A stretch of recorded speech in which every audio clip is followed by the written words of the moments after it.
சற்று நேர சிந்தனைக்காய் வேதாகமத்திலிருந்து வேதத்தை வாசித்துக் கொள்ள விரும்பலாம்.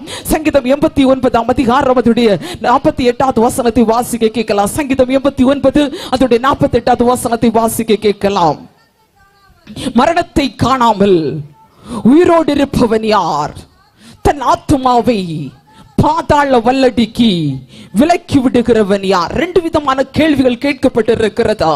மரணத்தை காணாமல் உயிரோடு இருப்பவன் யார்? தன் ஆத்துமாவை பாதாள வல்லடிக்கு விலக்கி விடுகிறவன் யார்? உயிரோடு இருப்பவன் யார்? வல்லடிக்கு பாதாள வல்லடிக்கு விலக்கி விடுகிறவன் யார்? தேவ பிள்ளையே, பூமியில் உள்ள முழு வாழ்க்கையும் ஒரு ஆயத்த வாழ்க்கை தான். ஒரு பிள்ளை தாயின் கருவில் உருவாகிறது 10 மாத காலம். அது ஒரு வளர்ச்சி, அது ஒரு ஆரம்ப காலம். அது மனிதனாய் பிறக்கும் போது இது பூமியில 70 அல்லது 80 வருடங்கள் வாழ்ந்து கொண்டிருக்கிறது. அதனுடைய சஞ்சலம் வருத்தம் உண்டு. ஆனாலும் அந்த நாட்கள் நித்தியமான வாழ்க்கையில் அது இரவும் பகலும் அங்கு வாழ்க்கை ஓடி போய் கொண்டிருக்கிறது. ஆனால் தேவ பிள்ளையை உண்மையான வாழ்க்கை நித்தியத்தில் தான் ஆரம்பிக்கிறது. நம்மை சூழ அநேகர் வாழ்ந்து மறித்து தினந்தோறும் கடந்து போய் கொண்டிருக்கிறார்கள். நம்மை சுற்றி இருக்கிற எத்தனை பேர் இந்த நாட்கள் நித்தியத்திற்கு கடந்து கொண்டிருக்கிறார்கள். எத்தனை பேர் நாட்கள் அநேகமான ஆபத்துகள், பிரச்சனைகள், தற்கொலைகள், போராட்டங்கள், இப்படிப்பட்ட அநேக காரியங்களை மறித்து நித்தியத்தை இழந்து ஓடுகிற கூட்டமும் உண்டு. ஆனால் வேதம் சொல்கிறதா, மரணத்தை காணாமல் யார் உயிரோடு இருக்க முடியும்? பாதாள வல்லடிக்கு யார் விடுவிக்க முடியும் என்று வேதத்தின் கொஸ்டினுக்கு ஆன்சருமாய் பரிசுத்த ஆவியின் துணையோடு கூட, வேதத்தின் ஆதாரத்தோடு கூட, கர்த்தருடைய வார்த்தைகளோடு கூட சுட்டி காண்பிக்க விரும்புகிறேன். அல்லேலூயா. நம்முடைய வாழ்க்கையில் நித்தியத்தை குறித்து அநேக நேரம் நமக்கு சிந்தனைகள் இல்லாமல் கடந்து போய் கொண்டிருக்கிறது. நான் சொன்னேன், ஒரு மனிதனுடைய வாழ்க்கை ஒரு ஆயத்த வாழ்க்கை மட்டும்தான். ஆனால் நித்தியமான வாழ்க்கை ஒன்று ஒரு மனிதனுக்காக குறிக்கப்பட்டு இருக்கிறது. ஒரு மனிதனுக்கு நித்திய வாழ்க்கை தேவன் ஏற்படுத்தி கொண்டிருக்கிறார். அந்த நித்தியமான வாழ்க்கையை பெற்றுக்கொள்ள நாம் என்ன செய்ய வேண்டும் என்று வேதத்திலிருந்து அநேக சத்தியங்களை கர்த்தர் நமக்கு கற்றுக் கொடுத்திருக்கிறார். தேவ பிள்ளையே, இந்த பூமியில தொடர்ந்து உயிர் வாழ்வதற்காக, நம்முடைய சரீரத்திற்காக எத்தனையோ காரியங்களை செய்கிறோம். அநேகர் சரீரத்திலே நல்ல ஆக்டிவா இருக்க வேண்டும் என்றும், நல்ல பலனாய் இருக்க வேண்டும் என்றும், நல்ல தீர்க்காயுசோடு வாழ வேண்டும் என்று சொல்லி தன் சரீரத்திற்காக எத்தனையோ காரியத்தை செய்து கொண்டிருக்கிறார்கள். இப்படிப்பட்ட அநேக காரியங்களை செய்து கொண்டிருக்கும் போது நித்தியத்தை குறித்து இன்றைக்கு அநேகர் வாழ்க்கையில் நித்தியம் மறைக்கப்பட்டிருக்கிறபடியால் நித்தியத்தை குறித்த எண்ணமோ நித்தியத்தை குறித்த சிந்தனை இல்லாதபடி அனைவருடைய கண்கள் மறைக்கப்பட்டிருக்கிறது. வேதம் சொல்லுகிறது, இப்பிரபஞ்சத்தின் குருடனானவன் அவருடைய கண்களை குருட்டாட்டபடி வைத்திருக்கிறபடியால் தன் போகும் வழி இன்னதென்று அறியாதிருக்கிறான் என்று சொல்லப்பட்டிருக்கிறது. அநேகருடைய ஆவிக்குரிய கண்கள், அநேகருடைய வாழ்க்கையில ஆவிக்குரிய இருதயங்கள் மறைக்கப்பட்டிருக்கிறது. சத்துரு கண்களில் குருட்டாட்டத்தை கொண்டு வந்து நித்தியத்தை மறைத்து உலகத்தையும் உலகத்தின் காரியத்தை காட்டி அழித்துக் கொண்டிருக்கிற ஒரு காலகட்டத்திலே, கடைசி காலத்திலே வந்து இருக்கிறோம். அதான் பக்தன் கேட்கிறார், பாதாள வல்லடிக்கு விலக்கி விடுகிறவன் யாரையா? பாதாள வல்லடிக்கு எப்படி ஒரு நாள் விடுவிக்கப்பட முடியும் என்று வேதம் நமக்கு தெளிவாக சுட்டி காண்பிக்கிறது. சாத்தான் மக பெரிதான தந்திரத்தை கொண்டு வந்து ஜனத்துக்கு நித்தியத்தை குறித்து தெரியாதபடி, ஜனத்திற்கு சத்தியத்தை குறித்து கண்களில் அவருடைய வாழ்க்கையில் கண்கள் திறக்கப்பட முடியாதபடி, ஆவிக்குரிய கண்கள் திறக்கப்பட முடியாதபடி எல்லாம் குருட்டாட்டம் பண்ணி வைத்திருக்கிறபடியால் வாழ்க்கை சிறிய வாழ்க்கை தான், இந்த உலகத்தோட முடித்து விட வேண்டும் என்றும் இந்த உலகத்தில் இருந்து அனுபவிக்க வேண்டும் என்று சொல்லி ஜனங்கள் வஞ்சிக்கப்பட்டு கடந்து போய் கொண்டிருக்கிறார்கள். நான் இந்த ராத்திரி வேளை பிரசங்கிக்கிற என்னுடைய ஆண்டவர் இந்த ராத்திரி வேளை சொல்லுகிறார், உன்னை பாதாள வல்லடிக்கு விலக்கி விடுவதற்காக, உனக்காக இந்த பூமியில கடந்து வந்த தெய்வம், உன்னை ரட்சிக்கப்படி கடந்து வந்த தெய்வம், விலைக்காக கிரயத்துக்காக ரத்தத்தை கொடுத்து மீட்டெடுத்த தெய்வம் இந்த நாள்ல சொல்லுகிறார், நீ மரணத்தை காண்பது உண்மை, ஆனால் அது நித்தியமான ஒரு ஜீவனோடு எழுந்திருக்கிற ஒரு காலம் உண்டு.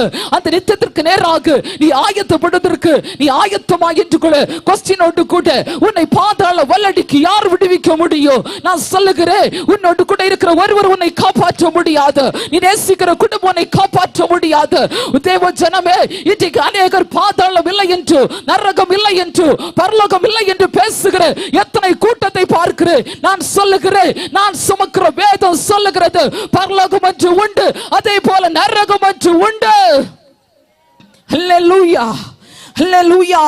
தேவ ஜனமே, வேதம் சொல்லுகிறது இது நம்முடைய வாழ்க்கையில நித்தியத்தை குறித்த எண்ணம் இருக்க வேண்டும். நமக்கு அருமையானவர்கள், நம்மோடு கூட வாழ்ந்து கொண்டிருக்கிறவர்கள் திடீரென்று மறைத்து போகிறார்கள். திடீரென்று மறைத்து போகும்போது கொஞ்ச நாள் தாண்டின உடனே யோசிப்போம், இவங்க பொறுப்பை யார் எடுக்கிறது, இவங்க நகைகளை யார் பிரித்து எடுப்பது, இவங்க சொத்துக்களை யார் பிரிவினை பண்ணி பாங்க பிரித்து கொள்வது என்கிற எண்ணம் மட்டுமே இருக்குமே தவிர இந்த ஆத்மா நித்தியத்தை எங்கே கழிக்கும் என்கிற எண்ணம் உங்களுக்கு மனக்கும் இல்லாமல் அற்று போய் கொண்டிருக்கிறது.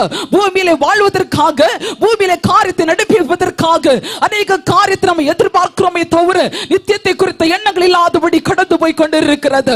தேவ பிள்ளையை, பகலில் நட்சத்திரங்களை நம்மால் பார்க்க முடிவது இல்லை. ஏன் பார்க்க முடிவது இல்லை? சூரியன் மிக அருகில் இருப்பதால் அதோட நட்சத்திரங்களை மறைத்துக் கொள்ளுகிறது. எவ்வளவு நேரம் மறைத்துக் கொள்ள முடியும்? அது அஸ்தமிக்கு வரையும் தான். அதே போலதான் சத்ருவானவன் நித்தியம் உள்ள நட்சத்திரமாகிய தேவ சமூகத்தை பார்க்க முடியாதபடி, நித்தியத்தை பார்க்க முடியாதபடி அநேகருடைய கண்களை மறைத்து வைத்து, வெளிச்சத்தை, தேவனுடைய பிரசன்னத்தை மறைத்து வைத்து, கண்களை குருட்டாட்டம் பண்ணி வைத்து, தேவனுடைய சமூகத்தை மறைத்து வைத்து உலகத்தை வஞ்சித்துக் கொண்டிருக்கும் போது, என கண்பான தேவ ஜனமே, இந்த நாள்ல பாதாள வல்லடிக்கு விலக்கி விடுகிற இயேசு நம்முடைய நடுவில் நம்மை மீட்கும்படியாக, ஒரு விசையோட பரிசுத்தப்படுத்தும்படியாய், ஒரு விசை கூட உயிர்ப்பிக்கும்படியாய், ஒரு விசை கூட நம்மை அபிஷேகம் பண்ணும்படியாய், ஒரு விசை கூட வேறுபடும்படியாக இந்த கூடாரத்தின் நடுவில், இந்த மைதானத்தோடு பரிசுத்த ஆவியானவர் தெள்ள தெளிவாய் எச்சரிக்கிறதை பார்க்கிறேன். ஹல்லேலூயா. இன்றைக்கு நித்தியத்தை குறித்து யாருக்கும் எண்ணம் இல்லை. நித்தியத்தை குறித்து யாரும் பேசுவதில்லை. எங்குமே செழிப்பான உபதேசம், எங்கும் ஆசீர்வாதம், எங்கும் மேன்மை, எங்கும் கட்டவிழுக்கிற கூட்டம். ஆனா நான் சொல்லுகிறேன், நித்தியம் என்று உண்டு. உலகத்தில் விடுதலை வேணும் தான், விடுதலை சுகம் வேணும் தான், விடுதலை அற்புதம் தேவைதான். ஆனா அதுக்கு பிறகாக நித்திய நித்திய காலமாய் ஒரு விடுதலை வேண்டும். அதுதானே நம்முடைய ஆத்மாவுடைய விடுதலை. ஹல்லேலூயா, ஹல்லேலூயா. இன்று அநேகர் நித்தியத்தை வேண்டாம் என்று ஒதுக்கி கொண்டிருக்கும் போது உங்களை இந்த கூட்டத்தில் கொண்டு வந்தவர் நித்தியத்தை தகுதிப்படுத்தி பரிசுத்தப்படுத்தி கொண்டிருக்கிறார். ஹல்லேலூயா. அநேக நாட்கள் எதுக்கு நான் வாழ வேண்டும், என்னுடைய வாழ்க்கையில் எவ்வளவு பெரிய பிரச்சனை இருக்கிறது, போராட்டம் இருக்கிறது. அநேகர் தன்னுடைய வாழ்க்கையில் தற்கொலை எண்ணங்களை கொண்டு வந்து மறித்து கொண்டு போகிறார்கள். தேவ ஜனமே, இந்த உலகத்தில் நீ எடுக்கிற முடிவு அது ஒரு துயரமான முடிவாக இருந்தாலும் அதை விட கோடி கோடி கணக்கான துயரமுள்ள ஒரு இடத்துக்குள்ளாக நீ தள்ளப்படுவாய் என்பதை ஒருபோது மறவாது என்று வேதம் எச்சரித்து காட்டுகிறது. ஒரு விசை ஒரு கணவன் மனைவி திருமணம் முடித்து அவங்க வாழ்ந்து வந்தாங்க. ஒரு வாரம் தாண்டி தேர்தல் கொண்டாடும்படியாக தூர போனாங்க. எல்லாம் முடிச்சிட்டு வீட்டுல வரும்போது தன்னுடைய தாயும் மாமனாரும் சேர்ந்து பயங்கரமா சண்டை போட்டு கொண்டிருந்தார்கள். சண்டை போட்டு கொண்டிருந்த போது அந்த மகனுக்கு பயங்கரமாய் ஆத்திரம் வந்தது. அவர் பெரிய வெட்டுக்கத்தி எடுத்து மாமனாரை வெட்டி போட்டார். வெட்டி போட்டு அதே இடத்துல மரித்து போனார். இப்போது அவனுக்கு செயல் தண்டனை கொடுக்கப்பட்டது. அங்க செயல் தண்டனை கொடுக்கப்பட்டது மட்டுமல்லாமல் அவனுக்கு தூக்கு தண்டனை நியமிக்கப்பட்டது. இப்போது பல மாதங்கள் கழித்து தனக்கு அருமையான மனைவி தன்னுடைய கணவனை பார்க்கும்படியாக சிறையில தூக்கு தண்டனைக்கு நியமிக்கப்பட்ட கணவனை 3 நாட்கள் முன்பதாக பார்க்கும்படி கடந்து போனாள். பார்க்கும்படி கடந்து போன போது அங்கே பார்க்கும் போது அந்த மனிதன் பார்க்கும் போது தன்னுடைய மனைவி நிறை மாத கர்ப்பிணியாக இருந்து கொண்டிருந்தாள். அந்த இடத்தில் அந்த சிறையினுடைய கம்பியை பிடித்து உச்சு தன்னுடைய கணவனை கவனித்துக் கொண்டிருந்தாள். ஒரு வார்த்தையும் திரும்ப பேசவில்லை. அவளுடைய வாழ்க்கையில வேதனை துக்கமும் ஆட்டிக்கொண்டிருந்தது. ஒன்று பேசவில்லை. அவளுடைய பார்வை நேரம் முடிந்தவுடனே அவளை அப்புறப்படுத்தபடியாக வந்த போது அந்த சிறைச்சாலை அதிரபடியாக பயங்கரமான சத்தத்தோடு கூக்குரலோடு அவள் ஒப்பாரி வைக்க ஆரம்பித்தாள். அந்த சத்தம் அந்த இடத்தையே நடுங்க செய்தது. தன்னுடைய கணவனுடைய இருதயத்தை உடைக்க வைத்தது. மனைவி அப்புறம் போன உடனே இனி என்னால இது கேட்டுக்கொண்டிருக்க முடியாது, இந்த காதல் அந்த ஒளி அழித்துக் கொண்டிருக்கிற சத்தத்தினால ஜீரணித்துக் கொள்ள முடியாது, நான் வாழ்வதற்கு சரியில்லை என்று சொல்லி அந்த இடத்தில் தன்னுடைய வஸ்திரத்தை எல்லாம் கலச்சி கீறி கிழித்து தன்னுடைய அந்த சிறையிலேயே தூக்கு போட்டுக் கொண்டான். 1 மணி நேரம் கழித்து ஜனாதிபதி கொடுத்த மன்னிப்பு கடிதம் இருந்தது. சிறைச்சாலை அதிகாரி கொண்டு வரும்போது கையில மன்னிப்பு கடிதம் இருக்கிறது. ஆனால் அந்த மனிதன் அதற்கு முன்பதாகவே அந்த இடத்தில் இந்த உலகத்தை விட்டு மாற்றப்பட்டான். தேவச்சனமே இதே போலதான் நம்முடைய ஆண்டவர் நம்மை விடுவிக்கும்படியாக நம்மை மன்னிக்கும்படியாக கடந்து வருகிறார். நம்முடைய பாவங்கள் மன்னிக்கப்படும். ஆனால் நாம் அதை எண்ணாதபடி உலகத்துக்கு நேராக வேதனைக்குள்ளாக நம்முடைய காரியத்தை திணித்துக் கொண்டிருக்கிறோம். எனக்கு அன்பான தேவச்சனமே, ஒருவருடைய வாழ்க்கையில பிரச்சனை இருக்கலாம், சமாதானம் இல்லாதபடி இருக்கலாம், இருக்கலாம், தற்கொலை எண்ணத்தோடு இருக்கலாம், வீட்டுக்குள்ளாக நெருக்கத்தோடு இருக்கலாம், ஏன் வாழ வேண்டும் என்று சொல்லுகிற குற்ற உணர்வோடு கூட துக்கத்தோடு நீ ஒடுங்கி போயிருக்கலாம். இந்த ராத்திரியில இயேசு அன்போடு அழைக்கிறார். உன்னுடைய பிரச்சனைக்கு ஒரு பெரிய மாற்றம் உண்டு, உனக்கு ஒரு பெரிய பரிகாரம் உண்டு. உன்னை விடுவிக்க இயேசு போதுமானவர் என்பதை இந்த ராத்திரியில உன்னை பார்த்து தேவன் அறைகூவலாய் சொல்லிக் கொண்டிருக்கிறார். ஹல்லேலூயா. வேதம் சொல்லுகிறது, கொலை செய்யாதிருப்பாயாக, தற்கொலை செய்யாதிருப்பாயாக என்பது இதற்கு பொருந்தும் என்று சொல்லி காண்பிக்கிறேன். ஹல்லேலூயா. எவ்வளவு பிரச்சனையா இருந்தாலும் தீர்வு இயேசு கிறிஸ்து மட்டுமே. சரி போகட்டும், நித்தியத்தை பெற்றுக்கொள்ள என்ன செய்ய வேண்டும்? நித்தியத்துக்கு எதிராக கடந்து போகும்படியாக நம்முடைய வாழ்க்கை எப்படி ஆயத்தமாக்கப்பட வேண்டும்? பாதாளம் உண்டா, நரகம் உண்டா, வேதனை உள்ள இடம் உண்டா என்பதை வேதத்தில் சுட்டி காண்பிக்க விரும்புகிறேன். ஒன்று தேவ பிள்ளையே, வேதம் சொல்லுகிறது நரகம் உண்டா என்று கேட்டால் நரகம் நிச்சயமாகவே உண்டு. லூக்கா எழுதின சுவிசேஷம் 16ஆம் அதிகாரம் 10 முதல் 31 வரையுள்ள வசனங்களை வாசிக்கும் போது ஐஸ்வர்யன் லாசருடைய சம்பவத்தை பார்க்க முடியும். ஐஸ்வர்யன் லாசரு சம்பவத்தை பார்க்கும் போது அங்கே மோட்சத்தை பற்றியும் பாதாளத்தை பற்றி பேசுவது நல்லமாய் இருக்கும். அங்கே ஐஸ்வர்யன் சொல்லுகிறான், பாதாளத்தில் வேதனை படுகிறேன் என்று சொல்லி அந்த அதிகாரத்தில் 4 தடவை வேதனை என்கிற வார்த்தை சுட்டி காண்பிக்கப்படுகிறது. இயேசு கிறிஸ்து மோட்சத்தை பற்றி பிரசங்கிக்கிறதை விட நரகத்தை பற்றி அதிகமாய் பிரசங்கித்தார். வேதத்துல வாசிக்கும் போது அவருடைய முதல் பிரசங்கமும் கடைசி பிரசங்கமும் நரகத்தை பற்றி ஆகவே இருந்தது.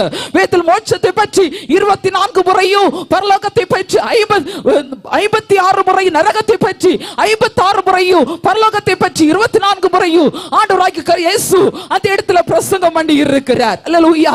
எச்சரிப்பின் சத்தம் உண்டு, நியாய தீர்ப்பு உண்டு, எரிகிற நாட்கள் வரும், சூளை போல எரிகிற நாள் வரும் என்று ஆண்டவருடைய வார்த்தை ஒளிந்து போகாது என்று சொல்லப்பட்ட அநேக வார்த்தைகள் மூலமாக கோபாக்கினி உண்டு என்றும் ஆண்டவருடைய வார்த்தை எச்சரிக்கப்படுகிறது. வெளிப்படுத்தின விசேஷத்தில் மொத்தம் 404 வசனங்கள், அதுல 191 வசனங்கள் நியாய தீர்ப்பை குறித்து பிரசங்க சொல்லப்பட்டிருக்கிறது. நியாய தீர்ப்பு உண்டு என்று வெளிப்படுத்தின விசேஷம் 191 வரை எச்சரிக்கப்படுகிறது.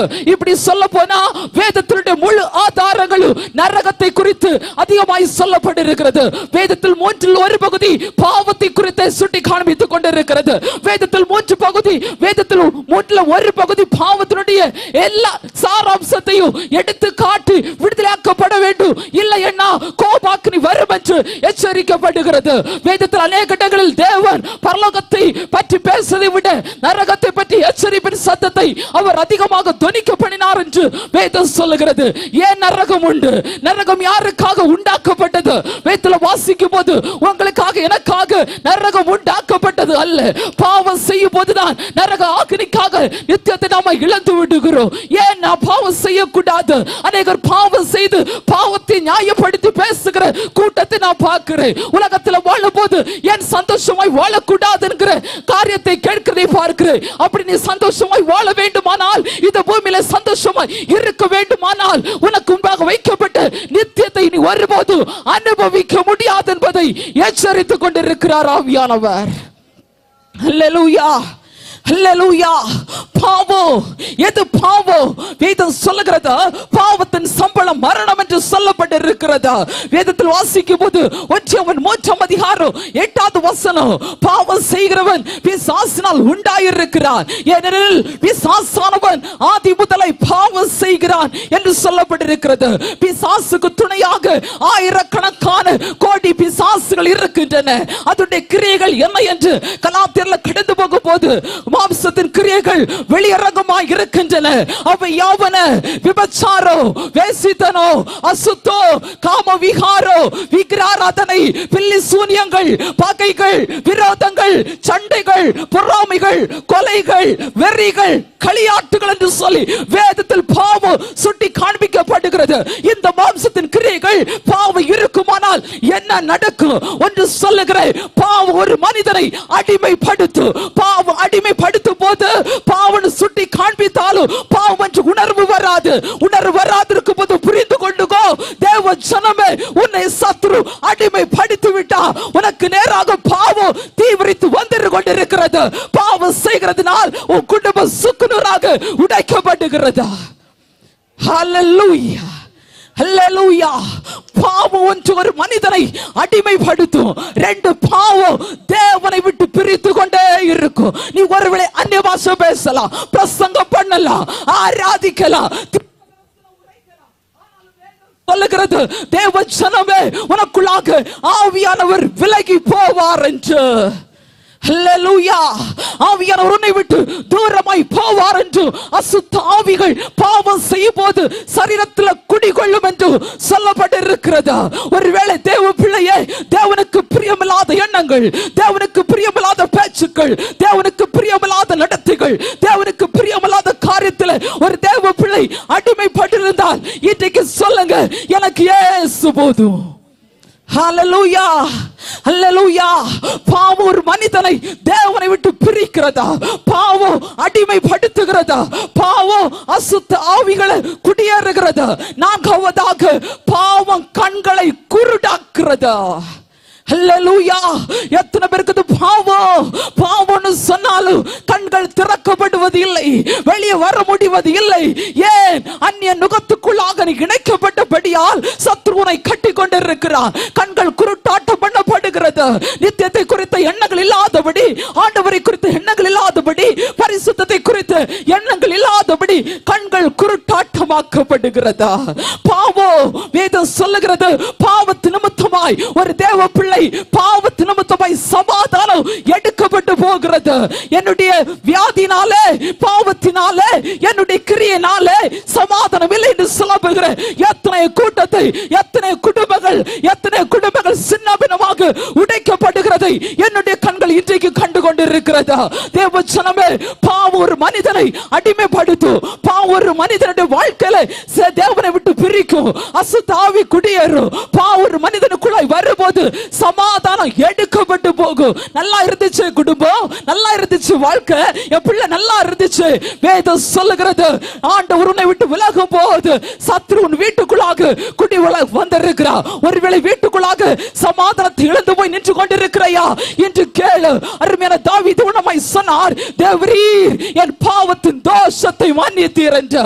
எந்த பாவியானாலும் புறம்பை தள்ளாத இயேசு உன் பாவத்தை மன்னிக்கும்படியாய், உன்னை விடுவிக்கும்படியாய், உன்னை நித்தியத்தில் சேர்க்கும்படியாய், உனக்கு ஒரு வாசஸ்தலத்தை உண்டு பண்ணும்படியாய், உனக்கு ஒரு மகிமை கொடுக்கும்படியாய் தேவராஜ்யம் உங்களுக்கு முன்பதாக, எனக்கு முன்பதாக இறங்கி வந்து கொண்டிருக்கிறது.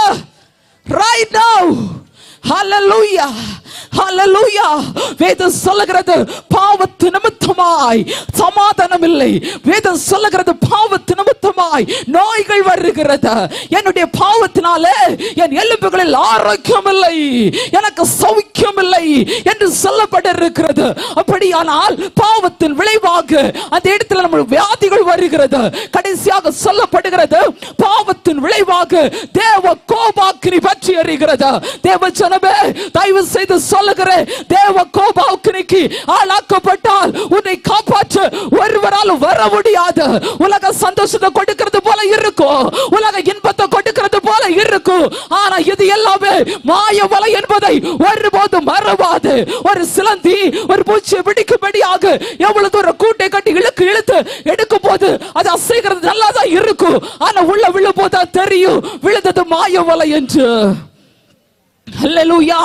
நோவாவின் காலத்திலே நோவாவை கொண்டு நீதிமான உத்தமன சன்மார்க்கனுமாய் தேவனுக்கு பிரியமான மகனுமாய் இருந்தான். கர்த்தருடைய வார்த்தையை பிரசங்கித்துக் கொண்டிருந்தான், ஆண்டவருடைய வார்த்தையை எச்சரித்துக் கொண்டிருந்தான். ஜலப்பிரளயம் வரும், அழிவு வரும், பேழ உண்டாக்கப்பட்டிருக்கிறதா, பெட்டகம் ஆயத்தமா இருக்கிறதா, தேவராஜ்யம் வந்திருக்கிறது என்று பிரசங்கித்த பிறகு நோவாவுடைய பிரசங்கத்தை சத்தத்தை கேட்கவில்லை. ஏன் என்னுடைய தொண்டை கிளிய கிளிய பிரசங்கித்துக் கொண்டிருக்கிறேன் என்று சொன்னால், இயேசு சீக்கிரமாய் வருகிறார். Jesus is coming soon. Hallelujah. Hallelujah. அவருடைய வருகையை எதிர்பார்த்து காத்து கொண்டிருக்கிற உங்களை மனை சேர்க்கும்படியாக இயேசு கிறிஸ்து கடந்து வர போகிறார். ஐயா, கடந்த 2 நாட்களாக விடுவிக்கிறேன் என்று சொன்னாரே, நிறைவாக்குறேன் என்று சொன்னாரே. இன்றைக்கு ஆத்மாவை விடுவிக்கும்படியாக, ஆத்மாவில சமாதானத்தை கொடுக்கும்படியாக, அடிமைத்தனத்தை மாற்றும்படியாக, உன்னை ரட்சிக்கும்படியாக, வாழ்க்கையில் இழந்து வர சமாதானத்தை கொடுக்கும்படி இயேசு கடந்து வந்திருக்கிறார். ஹல்லேலூயா. ஹalleluya. பாவத்து நிமித்தமாய் கோபாக்கினி வருகிறது.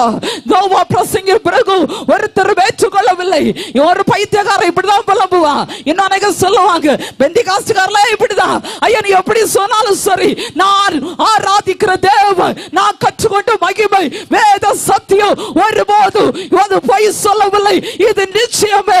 தலை போனாலும் சரி, இதுதான் ஐயா சத்தியம். இயேசு கிறிஸ்து சொன்ன வார்த்தை அவ்வளவு 100% உண்மை. ஆமென். ஆமென். வேதம் சொல்லுகிறதா, தேவனுடைய சமூகத்தை விட்டு மாறும்போது, பாவம் செய்யும் போது கோபாக்கினி வரும். ஒருவேளை கேட்கலாம், ஆண்டவரை ஆராதிக்கிற நமக்கு மட்டும் தானே தெரியும் பாவம் என்னன்னா, அறியாத மனிதனுக்கு எப்படி தெரியும்? நிச்சயமாய் சொல்லுகிறேன், ஒரு தேவ பிள்ளை ஆண்டவரை ஆராதிக்கிற வேதத்தை ஏற்றுக்கொண்ட அபிஷேகம் பெற்ற பிள்ளைக்கு பாவம் செய்யும் போது ஆவியானவர் உணர்த்துவார். இல்லை, தேவனை அறியாத மனிதனாய் இருந்தால் அவனுக்கு தேவன் மனசாட்சி ஒன்று வைத்திருக்கிறார். மனசாட்சி குத்தும், மனசாட்சி வாதிக்கும். இரு கூட்டத்தாருக்கு தேவன் ஒன்று வைத்திருக்கிறார். யாரானாலும் தப்பு பண்ணும் போது, பாவம் செய்யும் போது, தேவனை விட்டு பிரியும் போது ஆண்டவர் உணர்வை கொடுக்கிறார். ஹல்லேலூயா. நரகம் உண்டா? நரகம் உண்டு. வேதத்துல வாசிக்கும் போது ஐசுரன் நான் சொல்லுகிறான், பாதாளத்துல வேதனை படுகிறனே, பாதாளத்துல வேதனை படுகிறேன் என்று சொல்லி புலம்ப ஆரம்பிக்கிறார். இந்த வேதனை இடத்துல கடந்து போகாதபடி இன்றைக்கு இயேசு கிறிஸ்துவை உன் சொந்த ரட்சகராக ஏற்றுக்கொண்டு, உனக்காக அடிக்கப்பட்ட நொறுக்கப்பட்ட இயேசுவை உன் கண்களுக்கு முன்னாடி கொண்டு வந்து ஏற்றுக்கொள்வாயானால், இன்றைக்கு உனக்காக வைத்திருக்கிற நித்தியமான ஆசீர்வாதங்களையும் உன்னதத்திற்குரிய ஆசீர்வாதங்களை கருத்து தந்து நிச்சயமாகவே கர்த்தர் ஆசீர்வதிப்பாராக. வேதம் சொல்லுகிறது, பாவம் தேவனுடைய கோபாக்கினியையும் நியாய தீர்ப்பையும் கொண்டு வரும். வேதம் சொல்லுகிறது, ஆக்கினி அடைந்தவர்களுக்காக அந்த தீர்ப்பங்கே வைக்கப்பட்டிருக்கிறது. கோபாக்கினி, அந்த கோபாக்கினிக்காக நாம் தப்புவிக்கப்பட வேண்டும் என்பதற்காக, நாம் விடுவிக்கப்பட வேண்டும் என்பதற்காக, நம்முடைய தேசம் காப்பாற்றப்பட வேண்டும் என்பதற்காக இப்படிப்பட்ட ஆராதனைகளை, இப்படிப்பட்ட நற்செய்தி கூட்டத்தை, இப்படிப்பட்ட பரிசுத்தவான்களை, இப்படிப்பட்ட ஊழியக்காரர்களை அநேக விலைகளை கொடுத்து கர்த்தர் நிறுத்தி வைத்திருக்கிறார். ஹல்லேலூயா. நிச்சயமாகவே அதற்குரிய பிரதிபலங்களை, நன்மைகளையும் கர்த்தர் தாராளமாக பொழிந்தருளுவாராக.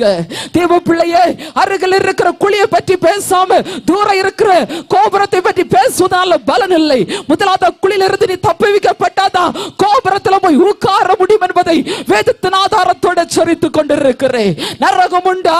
உண்டு. இரண்டாவதாக, அன்புள்ள தேவன் யாராவது நரகத்தில் போடுவாரா? நரகம் உண்டா என்று கேட்டால் உண்டு.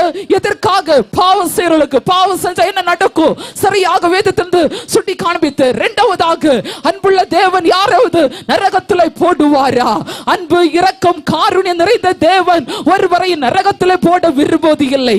ஆனால் இன்று அநேகர் அன்புள்ள தேவர், இரக்கமுள்ளவர், காப்பாற்றுகிறவர், நடத்துகிறவர், உயர்த்துகிறவர் என்று சொல்லி சொல்லியே அவரை குறித்து சொல்லி சொல்லி அவர் நம்ம யாரையும் போடுவது இல்லை. கண்ணாக்கள் ஒரு ஊழியக்காரர் பிரசங்கிப்பதை கேட்டு, நம்முடைய தேவர் ரொம்ப அன்புள்ளவர், பாவம் செய்யறவர்களுக்கு பரலோகத்தில் ஒரு இடத்தை ஒதுக்கி வச்சிருக்கிறார், பரிசுத்தவான்களுக்கு இன்னொரு இடத்தை ஒதுக்கி வச்சிரு. எங்கயா வேத சத்தியம் சொல்லுகிறது, அங்க ஒருத்தனுக்கும் தேவனை வெறுக்கிற பாவத்தில் விழுந்து கிடக்கிற ஒருவனுக்கு பரலோகத்தில் சீட்டு இல்ல. என்னையும் சேர்த்தா பிரசங்கித்துக் கொண்டிருக்கிறேன், என்னையும் சேர்த்தா. ஹல்லேலூயா. வேதம் சொல்லுகிறது, இவர்கள் யார்? வேதம் சொல்லுகிறது, சரியாக வேதத்தை வாசிக்காதவர்கள், சரியாக வேதத்தை புரியாதவர்கள். வேதத்தை தெளிவாக பாருங்க. அன்புள்ள தேவன் பூமியில இருக்கிறது வரைக்கும் நிறைய பாவ மன்னிப்பு.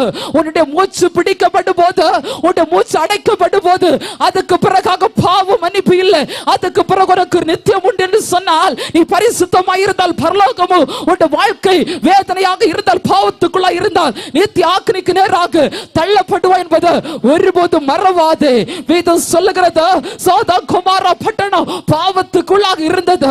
தேவன் அதை அக்கினியாக, அக்கினி கந்தங்கள் கொந்தளிக்க பண்ணி அதை இறையாக ஒப்பு கொடுத்தார். அந்த தேசத்தை தேவன் கழுத்து போட்டார். காலங்களை கொடுப்பார், நேரங்களை கொடுப்பார், டைமை கொடுத்து பார்ப்பார். ஆனாலும் தேவ ஜனமே ஒருபோது தப்புவிக்கப்படும்படியாக இயேசு திரும்பி வந்தால் மட்டுமே அன்பு அன்புள்ள தேவனை போடுவதில்லை.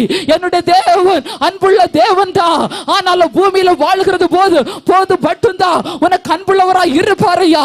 இனி வரும்போதோ அவர் ஜட்ஜ்மெண்டாய் வருவார், நியாயாதிபதியாய் வருவார், விசாரிக்கிறவராய் வருவார், பட்சிக்கிற அக்னியாய் வருவார், எரிச்சலுள்ள தேவனாய் வருவார், பற்றி எறிகிறவராய் வருவார் என்று வேதத்தின் ஆழத்திலிருந்து அநேக ஆதாரங்களை நான் சுட்டி காண்பிக்க முடியும். நான் பிரசங்கிக்கிற ஒன்று வேதத்திலிருந்து நான் வெளியே போகவில்லை.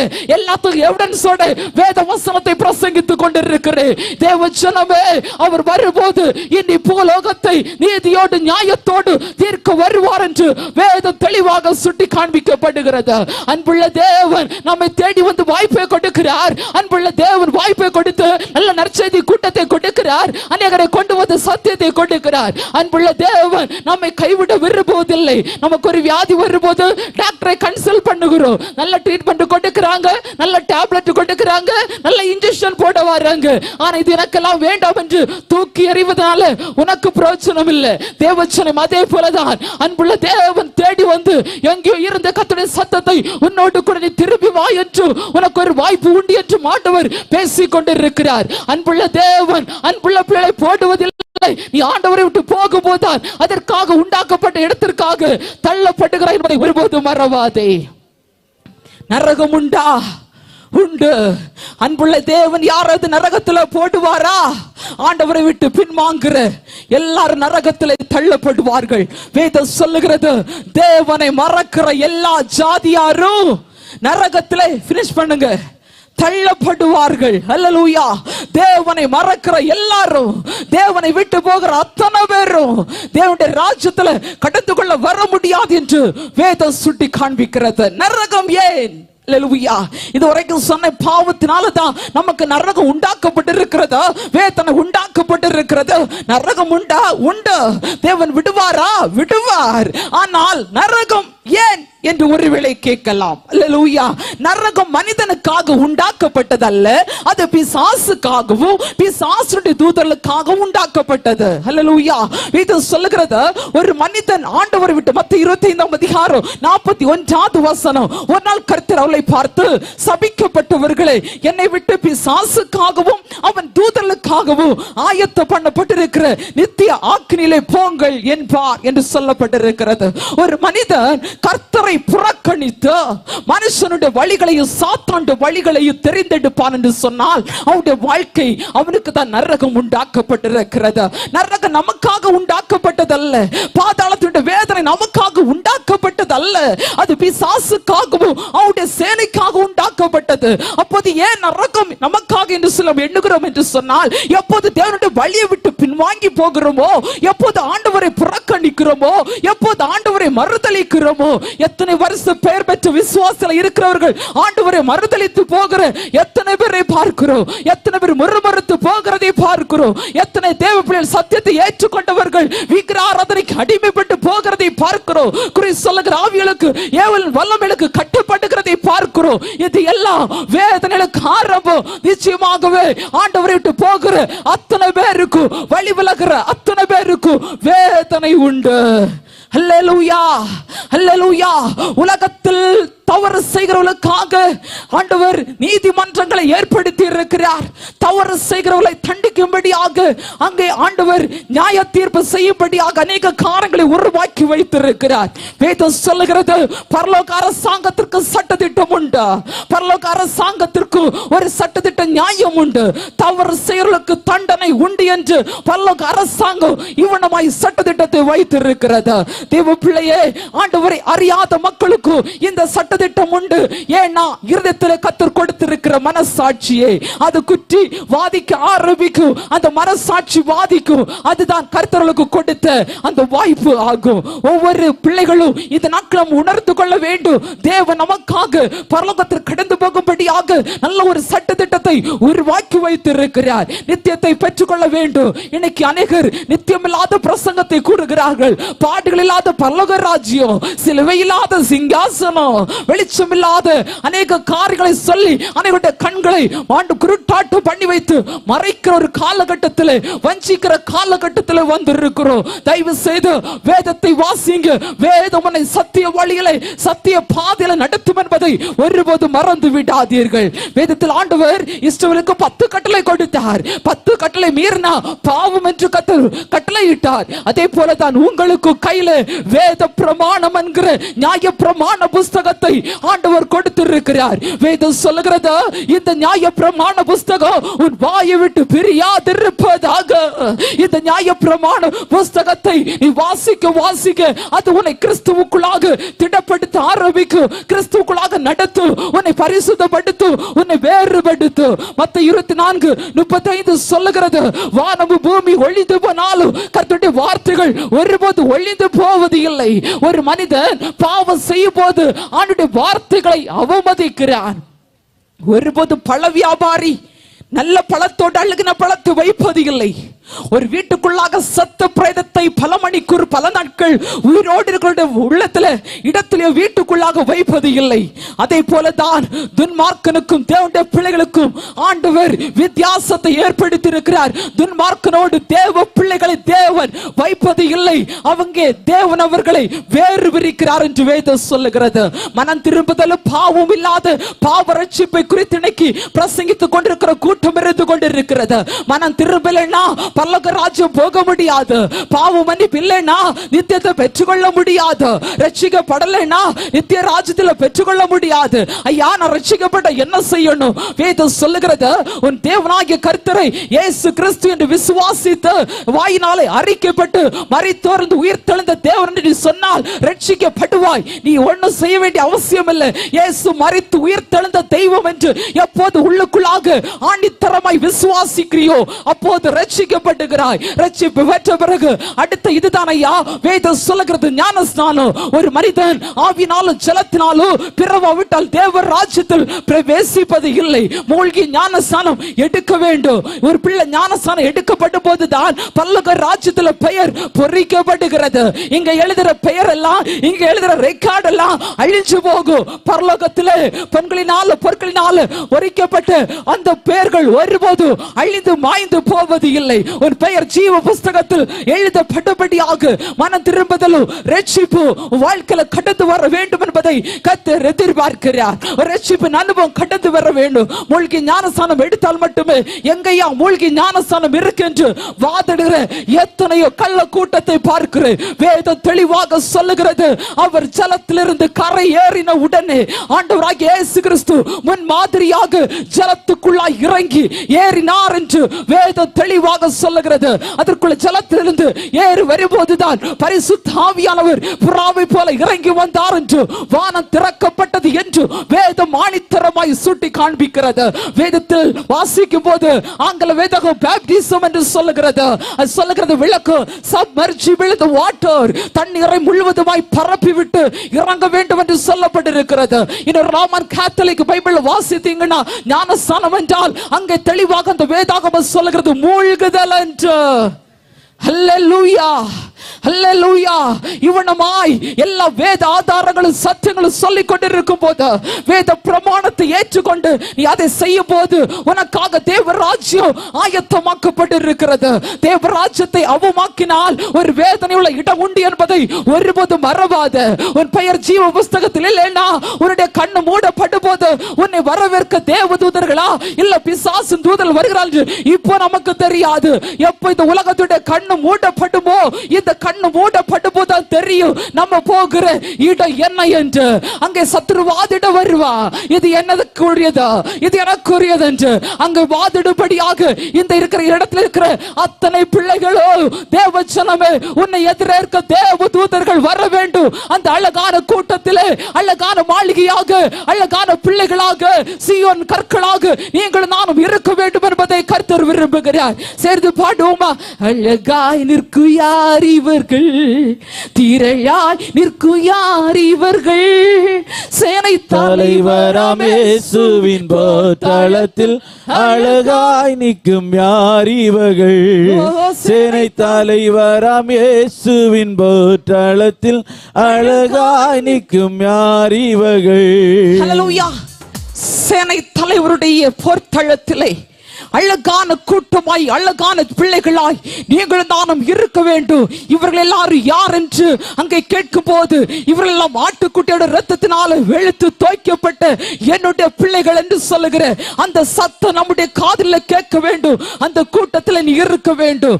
தேவச்சனமே, உன்னுடைய மூச்சு பிடிக்கப்பட்ட போது, இந்த உலகத்தின் மூச்சு அடைக்கப்பட்ட போது நீ விழித்துக் கொள்ளுகிற இடம் அது நித்திய நித்திய காலமாய் வாழ்கிற வாழ்க்கை இருக்க வேண்டும். வேதம் சொல்லுகிறது, ஒரு மனிதனுடைய நாட்கள் 70 அல்லது 80 வருஷம் நாம் வாழ்ந்து வருகிற காலகட்டம் இப்போது 30, 40, 50, 60க்குள்ளாக அநேக ஜனம் ஓடி மறைந்து கொண்டிருக்கிறார்கள். காலம் ரொம்ப கம்மியா போச்சு, வயசு ரொம்ப குறைவா போச்சு. இன்னைக்கு அநேக சொல்றாங்க, இன்னும் ஏஜ் இருக்குது, இன்னும் வாழ்க்கை இருக்குது, இன்னும் வருஷம் இருக்குது, மாறலாம் மாறலாம். விழுந்தா ஒருபோது மாற முடியாது. தேவ ஜனமே, உனக்காக ஆயத்தம் பண்ணப்பட்டு தேவராஜ்யத்தை இழந்து விடாதபடி ஒரு ஆண்டவர் இருக்கிற அந்த தேவ மகிமையை நீ அனுபவிக்கும்படியாக, நித்தியத்தை பெற்றுக் கொள்ளும்படியாக அந்த ராஜ்யத்தில் பிரவேசிக்க வேண்டும் என்பதை ஆண்டவர் எதிர்பார்ப்போடு கூட, ஆவலோடு கூட, கண்ணீரோடு கூட, எதிர்பார்ப்போடு கூட, எச்சரிப்போடு கூட, வேதனை நிறைந்த இருதயத்தோடு கூட மறுபடியும் ஒரு விசை உங்களை மனை தட்டி உணர்த்தி சொல்லுகிறார், என் மகனே என் மகளே, என்னை திரும்பி வா. இதோ வாசற் படியில நின்று தட்டுகிறேன். ஒருவன் என்னுடைய சத்தத்தை கேட்டு கதவை திறந்தால் நான் அவனிடத்தில் பிரவேசித்து அவனோடு கூட போஜனம் பண்ணுவேன், அவன் என்னோடு கூட போஜனம் பண்ணுவான். ஒரு இருதய வாசல் அடைக்கப்படுகிறது முன்பதாக இருதய வாசல் என்று ஆண்டவர் தட்டுகிறார். எத்தனை தடவை தட்டி ஆயிற்று, எத்தனை தடவை ஆண்டவர் உணர்த்தி ஆயிற்று. விட்டு வா, என்னை திரும்பி வா, உங்களுக்கு ஞானஸ்நானம் படு, இயேசுவை ஏற்றுக்கோ, சத்தியத்தை ஏற்றுக்கோ, வேத பிரமாணத்தை நம்பு என்று சொல்லி எத்தனை தடவை ஆண்டவர் எச்சரித்து உன்னுடைய இருதயத்தை கடினப்படுத்தி கொண்டிருக்கிறாயே. இன்று கூட இருதய கடினத்தை எடுத்து மாற்றி, இந்த இயேசு எனக்கு போதும் என்று நம்பு. வாழ்க்கை பிழைக்கும், குடும்பம் ஆசீர்வதிக்கப்படும், சாபம் மறையும், வியாதி மறையும், சமாதான கேடு மாறும், கோபாக்கினி மாறும், அடிமைத்தனம் மாறும், சாபத்து நுகத்தடியில மாற்றி இந்த ராத்திரி வேளை தேவ ஆவியானவர் விடுவிக்கிற தேவனாய், நுகங்களை உடைக்கிற தேவனாய், கட்டிலை உடைக்கிற தேவனாய் கடந்து வந்திருக்கிறார். ஹல்லேலூயா ஹல்லேலூயா. நரகத்தில் தேவ பிள்ளையை வேதம் சொல்லுகிறது. நரகம் ஏன் என்று சொன்னால் அது மனிதனுக்காக உண்டாக்கப்பட்டது அல்ல, பிசாசுடைய தூதனுக்காகவும் உண்டாக்கப்பட்டது. துன்மார்க்கனை தேவனுடைய பிள்ளைகளையும் வெவ்வேறாக ஆண்டவர் பிரிக்கிறார் என்று வேதம் சொல்லுகிறது. இன்றைக்கு தேவ பிள்ளையை பாடுகள் இல்லாம பரலோக ராஜ்யத்தில் போக முடியாது. நரகமே இல்லை என்று சொல்லுகிற கூட்டத்தை பார்த்து சொல்லுகிறேன், இவையாவும் சாத்தானுடைய வஞ்சகம். நித்தியம் என்று உங்களுக்காக எனக்காக ஆயத்தமாக்கப்பட்டிருக்கிறது. சரி, நரகம் உண்டா? உண்டு. அன்புள்ள தேவன் யாராவது போடுவாரா? போடுவாரையா? யாருக்காக நரகம் உண்டாக்கப்பட்டது? நரகம் ஏன் என்று சொன்னேன். யார் யார் நரகத்தில் வருவார்கள்? வேதம் சொல்லுகிறது, பயப்படுகிறவர்களும் அவிசுவாசிகளும் அருவருப்பானவர்களும் கொலை பாதகரும் விபச்சாரக்காரரும் சூனியக்காரரும் விக்கிராராதனைக்காரரும் அக்னி கந்தம் எரிகிற நரக கடலில் தள்ளப்படுவார் என்று வெளிப்படுத்தின விசேஷம் 21ஆம் அதிகாரம் 8வது வசனம் சொல்லப்படுகிறது. பயம் இருந்துச்சுன்னா பரலத்து போக முடியாதா? ஆமென் சொல்லுங்க. எனக்கு பயமே இல்லைன்னு சொல்ற கையை தூக்கி ஒரு ஆமென் போடுங்க பார்க்கலாம். போக மாட்டீங்க. ஒன்னே ஒண்ணு அங்க பேக்ல தெரியுது. அருமையான பிரதர், ஹல்லேலூயா. பயப்படுகிறவர்கள், பயம் இருந்துச்சுன்னா பரலோகத்துக்கு ஃபர்ஸ்ட் பாயிண்ட் அதுதான். அல்லேலூயா. யார் யார் நரகத்தில் வருவார்கள்? அல்லேலூயா. பயப்படுகிறவர்கள். அல்லேலூயா. பயம் இருந்துச்சுன்னா பலத்து போக முடியாதான். அல்லேலூயா. பயம் நம்முடைய வாழ்க்கை ஆட்கொள்ளுமானால் சத்து நம்முடைய இதயத்தில் குடிகொள்ள ஆரம்பிக்கிறான். சத்து நம்முடைய உள்ளக்குள்ளாய் கடந்து வர ஆரம்பிக்கிறான். ஃபர்ஸ்ட் பிசாசு நம்முடைய சரத்துக்குள்ளாய் ஏறுகிற முதல் படியே பயம் என்கிற கதவை அழகா அவன் திறக்கிறான். பயத்தை உருவாக்கி நம்முடைய இரத்துக்குள்ளாய் கொண்டு வந்து அதுக்கு பிறகாக ஒவ்வொரு காரியத்தை அடிமைப்படுத்த ஆரம்பிக்கிறான். பயப்படுகிறவர்கள் தேவராஜ்யத்தில் கடந்து போக முடியாது என்று வேதம் ஆணித்தரமாய் சொல்லுகிறது. அங்க யார் இருப்பார்களா? நரகத்திலே பாதாளத்தின் வல்லடிக்குள்ளாக யார் இருப்பார்கள்? பயப்படுகிறவர் இருப்பார்கள். அல்லேலூயா. பக்கத்துல யாராவது மறித்தா போதும், அன்னைக்கு தான் நமக்கு பாட்டு வரும், பயப்பட மாட்டேன் நான் மாட்டேன் இயேசு என்னோடு. அது வரைக்கும் அந்த பாட்டு ஞாபகம் இருக்காது. யாராவது செத்து போயிட்டோம்னா நம்ம ஃபுல்லா அப்படி பாடிட்டே இருப்போம். அல்லேலூயா. நமக்கு பயம். அல்லேலூயா. தேவ பிள்ளை எனக்கும் அப்படிதான். சின்ன வயசுல பயங்கர பயம். முன்னாடி இங்க பாத்தீங்கன்னா யாராவது மறைச்சாங்கன்னா 7 நாள் 40 நாள் கல்லறையில லைட்டு கட்டி இருப்பாங்க. அல்லேலூயா. அந்த வெளிச்சத்தை பார்த்தாலே பயம். முன்னைக்கு வீட்டுக்குள்ள எல்லாம் எல்லாருக்கும் டாய்லெட் வசதி எல்லாம் உருவாக்கி வச்சிருக்கிறோம், வெளியே போகணும். அல்லேலூயா. நீங்க முன்னாடி உள்ள காலகட்டத்தில் இருந்தீங்கன்னா அங்க தூரம் தான் போகணும். அல்லேலூயா. அந்த பயத்திலே வெளியே போகிறது இல்லை. நானும் ஒரு பயத்துக்குள்ளாக அடிமைப்பட்டு இருந்தேன். அல்லேலூயா. பயங்கர பயம், யாரும் பயம், தூக்கம் வராது ராத்திரி, இப்படி பயம் என்னோட வாழ்க்கையில் இருந்துச்சு. இன்னொன்னு பாத்தீங்கன்னா சர்ச்சில்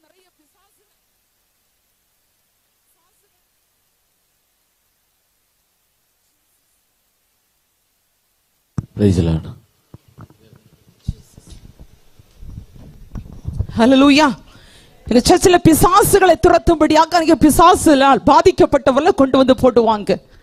அவங்க பிசாசு ஆண்டும் போது நான் பயந்து சோதரம் சோதரம் சோதரம் அப்படின்னு கத்துவேன். அல்லேலூயா. ஏன்னா அந்த பிசாசு நம்மள தொடக்கூடாது அப்படின்னு ஒரு பயம். யாராவது செத்தாங்க அந்த பக்கமே போறதில்லை, அந்த வீட்டிலே போறதில்லை.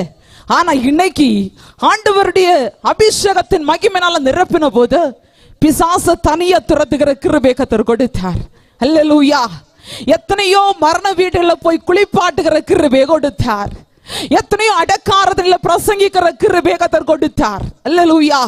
எத்தனையோ இடங்கள்ல போய் கல்லறையில போய் ஜெபிக்கிற பாக்கியத்தை கொடுத்தார். எல்லா பயத்தின் ஆவில கர்த்தர் உடைத்து போட்டார். எத்தனை ராத்திரி நாள் அண்டையும் நாளும் வெளியே போயிட்டு வர உட்கார ஜெபிக்க நடக்க எல்லா பாக்கியத்தையும் கர்த்தர் கொடுத்தார். ராமே சொல்லுங்க, இந்த ராத்திரியில நம்முடைய பயத்தின் ஆவில கர்த்தர் சுட்டெரிப்பாராக. பல்லக ராஜ்யத்துல கொண்டு வதற்கு தடையாக இருக்கிற பயத்தின் ஆவிகள் இந்த ராத்திரியில நம்மை விட்டு அகற்றப்படுவதாக. அல்லேலூயா. வேதத்தில் 375 முறை ஆண்டவர் பயப்படாதே பயப்படாதே என்று சொல்லியிருக்கார். அனுதினமும் டெய்லி ஆண்டவர் சொல்றார், பயப்படாத, நான் இருக்கிறேன் அப்படின்னு ஆண்டவர் வாக்கு கொடுக்கிறார். அப்படியானால் பயப்படுகிற தேவ பிள்ளைகள் பரலோகத்துக்கு போக முடியாதா? சீக்கிரமா சொல்லி முடிக்கிற, பயப்படுகிறவர்களும் அவிசுவாசிகளும் தேவனை விசுவாசிக்காதவர்களுக்கு பரலோக ராஜ்யம் இல்லை. வேதம் சொல்லுகிறதா, பயப்படுகிறவர்களுக்கு நரகம் உண்டு, அவிசுவாசிகளுக்கு நரகம் உண்டு. இன்னும் வேதம் சொல்லுது, பயப்படுகிறவர்கள் அவிசுவாசிகளும் அருவருப்பானவர்களும் தேவனுக்கு பிரியமில்லாத, தேவன் கண்களை திறந்து பார்க்க முடியாதபடி பலதரப்பட்ட பாவத்துக்குள்ளாய் அருவருப்புக்குள்ளாய் இருக்கிறவர்கள் நரகத்தில் தள்ளப்படுவார்கள் என்று வேதம் சொல்லுகிறது. அருவருப்பானவர்களும் கொலை பாதகரும் விபச்சாரக்காரரும் சூனியக்காரரும் அநேக குடும்பத்தில் அநேக காரியத்தை சொல்லி குடும்பத்தை சிதறுகிற அலக்களிக்கிற ஆவிகளுக்குள்ளாய் கட்டப்பட்டு அதற்கு நேராக கொண்டு செல்கிறவர்களை வேதம் சொல்லுகிறது நரகத்தில் போய் உட்காருவாங்க என்று. சூனியக்காரரு, கொலைபாதகரு, விபச்சாரக்காரரு, விக்கிராராதனைக்காரரு நரகத்தில் தள்ளப்படுவார்கள். சங்கீதம் 96 வாசி, சங்கீதம் 9:17 வாசிக்கும் போது தேவனை மறக்கிற எல்லா ஜாதியாரும் நரகத்தில் தள்ளப்படுவார்கள் என்று வேதம் சொல்லுகிறது. அப்படியானால் நரகத்தில் யார் வருவார்கள் என்று சொல்லி வெளிப்படுத்துற விசேஷம் 21:8 சொல்லுகிறது. இன்னும் வேதம் சொல்லுகிறது வெளிப்படுத்துற விசேஷம் 19:20 அங்கே நரகத்திலே பிசாசின் கூட்டம் கோடி கோடியா இருக்கும். இன்னும் அந்தி கிறிஸ்து பாவத்தின் மகன் கேட்டின் மகன் அங்க இருப்பான்னு சொல்லப்பட்டு இருக்கிறது. இன்னும் தேவ பிள்ளையே கள்ள தீர்க்கதரிசி அங்க இருப்பார்கள். வேதம் சொல்லுகிறது கள்ள தீர்க்கதரிசி மிருகம் பிடிபட்டது, விக்கிரகத்தை வணங்குறவர்கள் அங்கே இருப்பார்கள் என்று வெளிப்படுத்துற விசேஷம் 19:20 சொல்லுகிறது. சத்தியத்தை தெரிஞ்சோ சத்தியத்தை மறைச்சு சத்தியத்தை சொல்லாதபடி ஜனத்தை வஞ்சிக்கிறவர்களும் நரகத்தில் இருப்பார் என்று வேதம் சொல்லுகிறது. மாத சம்பளத்துக்காக சபை கட்டுப்பாடு என்கிற பெயரில் அதற்கு வேதம் சொல்லுது ரோமர் 1:18 சபை கட்டுப்பாடு இது அங்க பேச முடியாது என்று சொல்லி கட்டுப்பாட்டுக்குள்ளாய் வைத்து சத்தியத்தை மறைக்கிறவர்களும் நரகத்தில் இருப்பார் என்று வேதம் ஆணித்தரமாய் சொல்லுகிறது. அல்லேலூயா. நரகம் உண்டா? உண்டு. அன்புள்ள தேவன் யாராவது போடுவாரா? போடுவாரையா? வேதம் சொல்லுகிறது நரகம் ஏன்? அது பிசாசு சேனைக்கு உண்டாக்கப்பட்டது. யார் யார் வருவாங்க? சொன்னது போல வெளிப்படுத்துற விசேஷம் 21:8, இன்னமாக வெளிப்படுத்துற விசேஷம் 19:20, ரோமர் 1:18. இது வேத அடிப்படையின்படி சத்தியத்தை மறுதலிக்கிற அத்தனை பேர் நரகத்தில் வருவார்கள். நரகம் எப்படிப்பட்ட இடம்? தப்ப முடியாத இடம். அல்லேலூயா. பள்ளி பூச்சிகளை பிடிப்பது போல இவ்வளவு தேவ பிள்ளை நரகத்தில் கடந்து போனாலும் அங்கே தப்ப முடியாத இவ்வளவு பெரிதான ரட்சிப்பை குறித்து கவலையற்றிருப்போமானால் தண்டனைக்கு எப்படி தப்பித்துக் கொள்வோம் என்று எபிரேயர் 2:4 சொல்லுகிறது. சங்கீதம் 96:13 சொல்லுகிறது, அவர் வருவார், பூமியை நியாயத்திற்கு வருவார் என்று சொல்லப்பட்டிருக்கிறது. நரகம் ஒரு உண்டு, அதற்கு ஒரு வாசல் உண்டு, அதற்கு ஒரு திறவுகள் உண்டு. மரணத்திற்கு பாதாளத்துக்கு உரிய திறவுகளை உடையவராய் இருக்கிறேன் என்று ஆண்டவர் சொன்னார். இன்றைக்கு தேவ பிள்ளையே வெளிப்படுத்துற விசேஷம் 14:11, ஏசாயா 5:14, நீதிமொழி 27:20 இதெல்லாம் எடுத்து எனக்கு விளக்குவதற்கு டைம் இல்லை. டைம் போயிட்டே இருக்குது.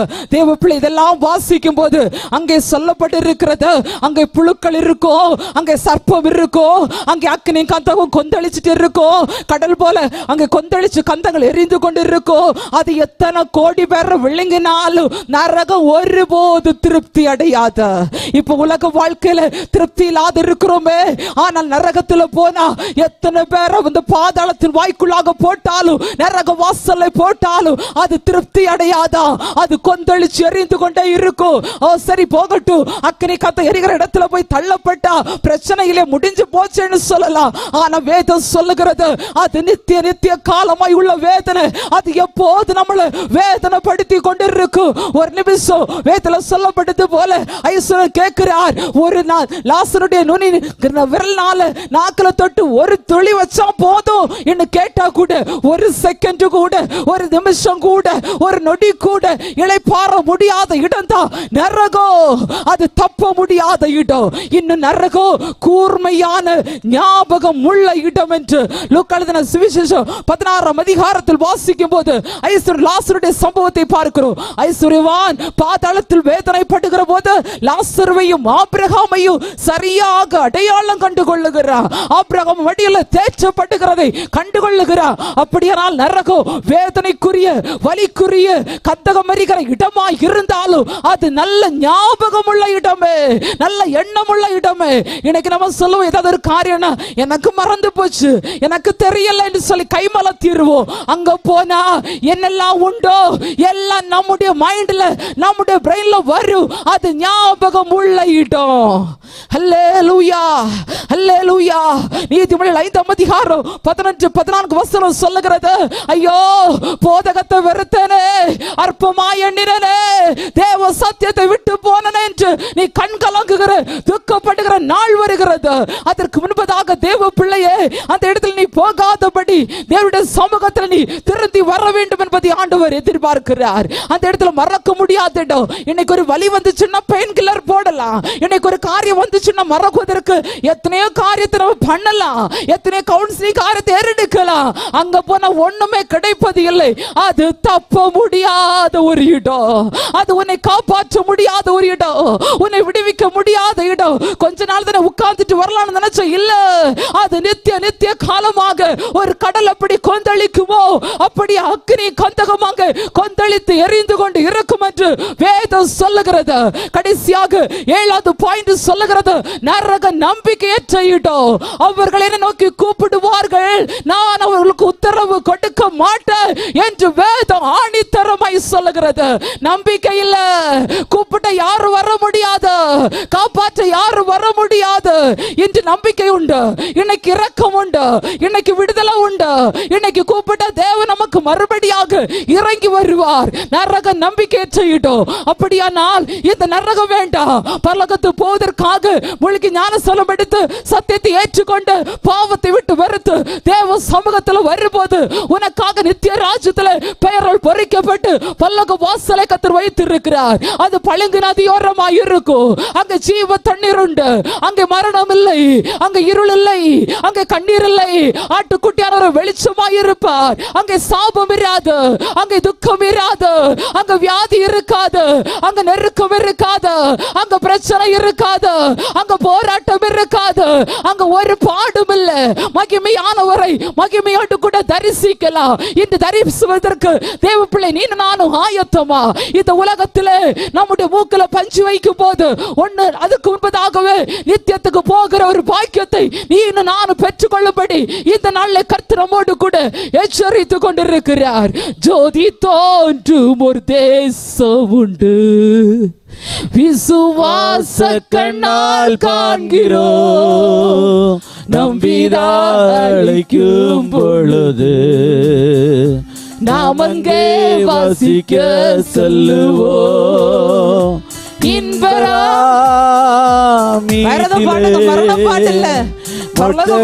கரையில் நாம் சந்திப்போம். அல்லேலூயா. ஈட்டிலே மோட்சக்கரையில் நாம் சந்திப்போம். நாம் முற்றார் போய்விட்டார் நங்கே, நாமும் அங்கே வாசிக்க செல்லுவோம். மீட்பின் துக்கங்கள் யாவும் உணர்ந்து நேசரை நாம் சந்திப்போம். இன்பராம் ஈற்றிலே மோட்சக்கரையில் நாம் சந்திப்போம். ஹல்லேலூயா. இன்பராம் ஈற்றிலே மோட்சக்கரையில் நாம் சந்திப்போம். ஒரு விசை கூட இன்பராம் ஈற்றிலே மோட்சக்கரையில் நாம் சந்திப்போம். ஹல்லேலூயா. ஒரு மோட்சக்கரை உங்களுக்காக எனக்காக வைக்கப்பட்டிருக்கிறது. அந்த ராஜ்யத்தில் சேரும்படியாகத்தான் பரிசுத்த ஆவியின் இன்றைக்கு பாதாளத்தின் வல்லடிக்கு விலக்கப்பட வேண்டும் என்று நம்மோடு கூட பேசிக் கொண்டிருக்கிறார். ஒருவேளை தேவ பிள்ளையே, நம்முடைய வாழ்க்கையில அடிமைப்படுத்துகிற அடிமைத்தனங்களை எடுத்து மாற்றி 7 காரியங்களை சுட்டி காண்பித்த நரகம் உண்டா? அன்புள்ள தேவன் யாராவது போடுவாரா? போடுவார். நரகம் ஏன்? அது சாத்தானுக்காக உண்டாக்கப்பட்ட பிசாசின் கூட்டத்துக்காக உருவாக்கப்பட்ட இடம். நரகத்தில் யார் யார் வருவார்கள்? பயப்படுகிறவர்கள், அவிசுவாசிகள் என்று சொல்லி வேதத்திலக்கத்தை சுட்டி காண்பித்தார். இன்னுமாக நரகம் தப்ப முடியாத இடம், யாரு காப்பாற்ற முடியாத நரகம். கூர்மையான ஞாபகம் உள்ள இடம், எல்லாமே ஞாபகம் வரும். நரகம் நம்பிக்கையற்ற இடம், யாரும் காப்பாற்ற முடியாத அந்த இடத்துல யாரும் மறுபடி கொடுக்க முடியாது. இப்படிப்பட்ட இடத்தை விட்டு வருத்த பல்லக ராஜ்யத்தின் மகிமை பெற்றுக்கொள்ளும்படியாக தான் கர்த்தர் உங்களை ஆவலோடு கூட அழைக்கிறார். என்னென்றே வருகிறவனை ஒருபோது புறம்பே தள்ளுவது இல்லை என்று சொல்லி வாக்குரைத்த தெய்வம் இன்றைக்கு அன்போடு கூட அழைக்கிறார். சொன்னது போல வாசற்படியில நின்று தட்டுகிறேன், ஒருவனுடைய சத்தத்தை கேட்டு கதவை திறந்தால் நான் அவனிடத்தில் பிரவேசித்து அவனோடு கூட போஜனம் பண்ணுவேன் என்று கர்த்தர் வாக்கு கொடுத்தார். நீ எந்த பாவியானாலும் சரி, தேவனை அறிந்து நீ பின்வாங்கி இருந்தாலும் சரி, தேவனை விட்டு தூரமாய் இருந்தாலும் சரி, சத்தியத்தை மறுதலித்துக் கொண்டிருந்தாலும் சரி, சத்தியத்தை அடக்கி வைத்துக் கொண்டிருந்தாலும் சரி, இன்றைக்கு ஒரு விஷயம் ஒப்புக் கொடுப்பாயானால் இந்த பூமியில வாழ்கிற இன்றைக்கு நமக்கு ஒரு பாவ மன்னிப்பு, ஒரு ரட்சிப்பு, ஒரு மீட்பை கர்த்தர் நமக்காக வைத்திருக்கிறார். சிலுவையை சுமந்து கொண்டு என்னை பின்பற்றி வர கடவுள் ஆண்டவர் இவனமாய் சொன்னது போல இயேசுவை பின்பற்றுவதற்கு நானும் ஆயத்தமாய் இருக்கிறேன். என்னுடைய மாமகனே மாமகளை என்று கர்த்தர் அன்போடு கூட அழைக்கிறார். வேதம் சொல்லுகிறது, பரிசுத்தம் உள்ளவன் பரிசுத்தமாகட்டும், நீதி செய்கிறவன் நீதி செய்யட்டும், அநியாயம் செய்கிறவன் அநியாயம் செய்யட்டும் என்று கர்த்தர் சொன்னார். இன்னும் கர்த்தர் சொன்னார், இதோ சீக்கிரமாய் வருகிறேன், அவர்களுக்கு நாளடிக்கு பலன் என்னோடு கூட வருகிறது என்று சொன்னார். இன்னும் கர்த்தர் சொன்னார், அவனவன் தன்னை தானே சோதித்தறிந்து நிதானித்து நியாய தீர்க்கப்பட கடவன் என்று வேதம் சொல்லுகிறது. வேதத்தில் சுட்டி காண்பித்துக் கொண்டே போகலாம். கர்த்தர் அநேக வார்த்தைகளை நமக்கு முன்பதாக வைத்துக் கொண்டிருக்கிறார். இயேசு கிறிஸ்து வருவாரையா? ஆண்டவராகிய இயேசு கிறிஸ்து பூமியிலே நமக்காக, நம்முடைய பாவத்துக்காக, ஆண்டவர் தாமே நம்முடைய அக்கிரமங்களுக்காக அடிக்கப்பட்டு நொறுக்கப்பட்டு இரத்தம் சிந்தி அவருடைய சரீரத்தில் எல்லாம் ஆண்டவர் காயங்களை ஏற்றுக்கொண்டு அந்த காயத்தினால விடுதலை தந்து, சமாதானத்தை தந்து, ரட்சிப்பின் அனுபவத்தை தந்து நமக்காக ஒரு நித்தியத்தை நான் போய் தேற்றரவான பரிசுத்த ஆவியை உங்களிடத்தை அனுப்புவேன் என்று, நான் உங்களுக்கு ஒரு ஸ்தலத்தை ஆயத்தம் பண்ணுவேன் என்று, பிதாவின் வீட்டில் அநேக வாசஸ்தலங்கள் உண்டு என்று சொல்லி வாக்குரைத்த தெய்வம் மறுபடியும் நம்மை சேர்க்கும்படியாக கடந்து வருகிறார். அவர் வரும்போதோ, இனி வரும்போது ஜட்ஜ்மென்ட் பண்ணுகிறவராக, நியாய தீர்ப்பு செய்கிற தேவனாய் வருவார். 1 தெசலோனிக்கேயர் 4 அதிகாரம் 16-17 வசனம் சொல்லுகிறது. ஏனெனில் கர்த்ததாமே ஆரவாரத்தோடு பிரதான தூதனுடைய சத்தத்தோடு தேவ எக்காலத்தோடு வானத்திலிருந்து இறங்கி வருவார். அப்பொழுது கிறிஸ்துவுக்குள் மரித்தவர்கள் முதலாவது எழுந்திருப்பார்கள். பின்பு உயிரோடு இருக்கு நாமும் அவருக்கு எதிர்கொண்டு போக மேகங்கள் எடுக்கப்பட்டு அவரோடு கூட என்றென்றுமா இருப்போம் என்று சொல்லப்பட்டிருக்கிறது. கர்த்தர் வருவார் ஆரவாரத்தோடு பிரதான தூதனுடைய சத்தத்தோடு தேவ எக்காலத்தோடு இறங்கி வருவார். ஒருவேளை நமக்கு முன்பதாக மரித்த பரிசுத்தவான்கள் அடக்கம் பண்ணப்பட்டிருக்கலாம். எக்கால சத்தத்தோடு வரும்போது கல்லறைகள் திறக்கப்படும். உயிரோடு இருக்கிற நாமும் உயிரோடு எடுத்துக்கொள்ளப்படுவோம். அவரோடு கூட ஆளுகை செய்வோம், இருப்போம் என்று வேதம் சொல்லுகிறது. அவர் வருகை தாமதிக்குமானால் நம்முடைய கல்லறைகளில் தேவ எக்காலம் கேட்கணும். அவருடைய சத்தம் கேட்கலைனா நம்முடைய அழுக்கிற ஆத்துமா உயிர்ப்பிக்கப்பட முடியாது. தேவன் நியாய தீர்ப்பை வைத்திருக்கிறார். ஆண்டவர் நமக்காக ஒரு நல்ல நியாயத்தை வைத்திருக்கிறார். வானமும் பூமி ஒளிந்து போகும். சொன்ன வார்த்தை இங்க பிரசங்கிக்கப்பட்ட ஒரு வார்த்தையும் ஒரு உறுப்பாகலும் அழிந்து போவதில்லை. ஏன்னா நான் சுயமாக பேசவில்லை, ஆவின சொல்லுகிற சத்தியத்தை மட்டுமே உரைத்து கொண்டிருக்கிறேன். அருமையான தம்பி, தங்கச்சி, சகோதரா, சகோதரி, தாயே, தகப்பனே, இது ஒரு அருமையான வாய்ப்பு. இயேசு ஒன்றே வா.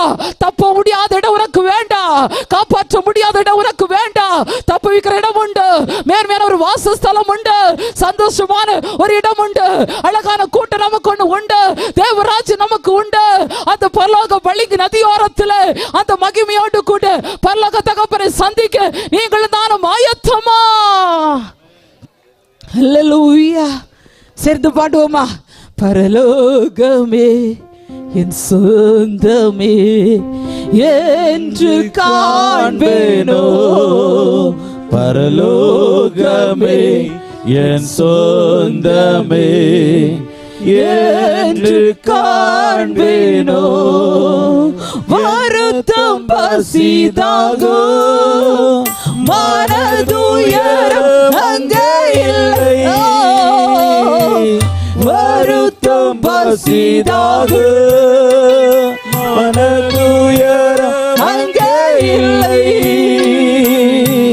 விண்கிடம் வாஞ்சிப்பே விண்ணவர் பாதம் சேர்வே, விண்கிடம் உள்ளத்தினாலிருந்து பரலோக மகிமையோடு கூட ஒரு பரலோக மகிமை ஆளுகை செய்வதை பார்க்கிறேன்.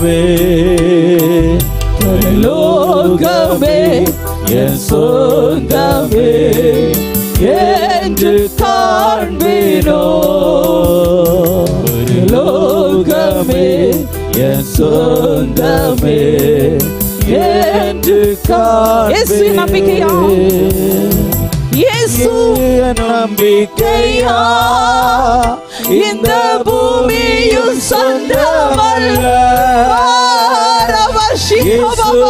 நம்பிக்கையா இந்த பூமியும் சொந்தமல்ல, பரிசுத்த சிந்தையுடன் இயேசுவை பின்பற்றுவே, பரிசுத்த சிந்தையுடன் இயேசுவை பின்பற்றுவே, பரலோகமே என் சொந்தமே என்று காண்பேனோ, பரலோகமே என் சொந்தமே என்று காண்பேனோ, ஓட்டத்தை செய்யமுடன் ஓட்டத்தை செய்யமுடன் நானும் ஓடிட அருள் செய்வார், ஓட்டத்தை செய்யமுடன் உங்களுக்காகவே ஓடி செய்யணும், ஓடிட விசுவாச பாதையில் பாதல சோராது ஓடிடுவே, விசுவாச பாதையில்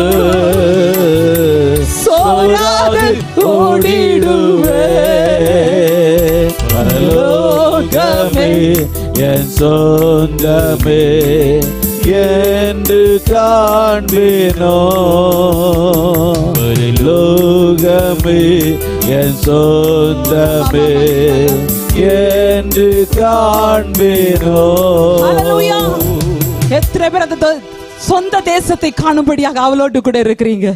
எனக்கு அந்த தேசம் வேணும், அந்த ராஜ்யத்தை இழந்து விடக்கூடாது, அந்த மகிமையில விட்டு போக கூடாது, அந்த பிரசன்னத்தை இழந்து விடக்கூடாது. கண்ணீரோடு கூப்பிடுகிறார் ஆண்டவர், எச்சரிப்போடு சொல்லுகிறார், உள்ளத்தின் ஆழத்தின் ஆத்ம பாரத்தோடு கதறுகிற நமக்கு நம்பிக்கை இல்லாத இடம் வேணாம், தப்ப முடியாத இடம் வேண்டாம், வேதனையுடன் வேண்டாம். தேவ பிள்ளையே, உன்னை விடுவிக்க யாரும் வர முடியாது. உன்னை கூட எத்தனை பேர் சுற்றி இருந்தாலும் உன்னை நேசிக்க ஒருத்தர் வர முடியாது. ஒரு விஷயம், 2 பிள்ளைங்க இருந்தாங்க, 2 பேரும் க்ளோஸ் ஃப்ரெண்ட்ஸா இருந்தாங்க. ஒரு ஆண்டவர் அறிஞ்சவன், இன்னொரு ஆண்டவர் அறியாதவன். அவனுடைய வாழ்க்கை 2 பேரும் ஒரு நாள் வாகனத்துல போய் கொண்டிருக்கும் போது திடீரென்று மரித்து போனாங்க, ஆபத்துல மாட்டி மரித்தாங்க. அப்போது அந்த இடத்துல 2 பேர் மரிக்கப்பட்டு அந்த இடத்துல ஒருத்தனை வரவேற்கும்படியாக தூதல் வாராங்க, இன்னொருத்தரை வரவேற்கும்படியாக இன்னுமாக சாத்தான் தூதல் வாராங்க. 2 பேருடைய ஆவிக்குரிய கண்களுக்கு காண்கிறது இப்போது. அப்போது ஒருத்தன் அழலுகிறான், டே உன் கூட தானே இருந்தேன், உன் கூட தானே சாப்பிட்டேன், உன் கூட தானே தூங்குனேன், உனக்கு எவ்வளவு ஹெல்ப் பண்ணினேன், ஒரு இயேசு உண்டுன்னு சொன்னியா, தூதல் வருவாங்கன்னு சொன்னியா, பலக உண்டுன்னு சொன்னியா, ஏன்டா சொல்லாம போன, ஏன்டா நீ சொல்லாம போன, இப்ப நீ பாரு நல்ல இடத்துல போற, என்னால முடியல, என்னால காப்பாற்றுடா, என்ன காப்பாற்றுடா, கதற ஆரம்பிச்சா. நான் சொல்றேன், நம்ம கூட இருக்கிற யார் நம்ம நித்தியத்துக்கு நடத்தவே முடியாது, யார் நம்ம காப்பாற்ற முடியாது. காப்பாற்ற ஒருவர் உண்டானால் நான் பிரசங்கிக்கிறேன் இயேசு மட்டுமே, அவர் ஒருபோது உன்னை புறமே தள்ளுவதில்லை. ஹல்லேலூயா, ஹல்லேலூயா. ஒரு விசை சாலஸ் பின்னி ஒரு சுவிசேஷ ஊழியத்தை நடத்தி கொண்டிருந்த போது இவன் நம்மை சொன்னார், இயேசு நேசிக்கிற தெய்வம், இயேசு நம்புகிற ஜனத்தை அவர் ஒருபோது கைவிடுவதில்லை, ஜீசஸ் லவ்ஸ் யூ அப்படின்ற ஒரு சத்தத்தை ஒரு கொலைக்காரன் தூர இடத்துல கொண்டு சத்தத்தை கேட்டுக்கொண்டே இருந்தா. ஒரு ஸ்டெப் வச்சான், இயேசு நேசிக்கிறார் என்று கேட்டான். அடுத்த ஸ்டெப் இயேசுவா நேசிக்கிறவரா அன்பா அப்படின்னு சொல்லி அசட்டை பண்ண ஆரம்பிச்சான். இன்னும் ஒரு ஸ்டெப் போகும்போது அந்த சத்தம் இப்போது இன்பமாக விழுது, இயேசு உன்னை நேசிக்கிறார் என்ற அந்த வார்த்தையினாலே இருதயம் உடைக்கப்பட்டது, சுக்குநூறாக உடைக்கப்பட்டான். அவரால் ஒண்ணும் பண்ண முடியல. இந்த சத்தத்தை நேராக நடக்க ஆரம்பிச்சான். இந்த மைதானத்துல வந்தா அந்த சாலஸ் பின்னிட்ட கேட்டான், இயேசு நேசிக்கிறாரா?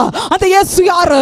இயேசு பற்றி சொல்லிக் கொடுத்தார். அப்ப சொன்னார், நீ பிரசங்கிக்கிற இயேசுவை நேசிக்க முடியாது, நீ பிரசங்கிக்கிற இயேசுவை விடுவிக்க முடியாது, நீ பிரசங்கிக்கிற இயேசு சமாதானத்தை கொடுக்க முடியாது. அவர் சொன்னார், இல்லை, என் ஆண்டவராலே இயேசுவாலே நேசிக்க முடியும், ரட்சிக்கப்பட வைக்க முடியும், காப்பாற்ற முடியும் என்று சொன்னார். அப்பதான் சொன்னாரா, என் கூட வா என்று சொல்லி அழைத்துக் கொண்டு ஒரு மலை பிரதேசத்துல போனா.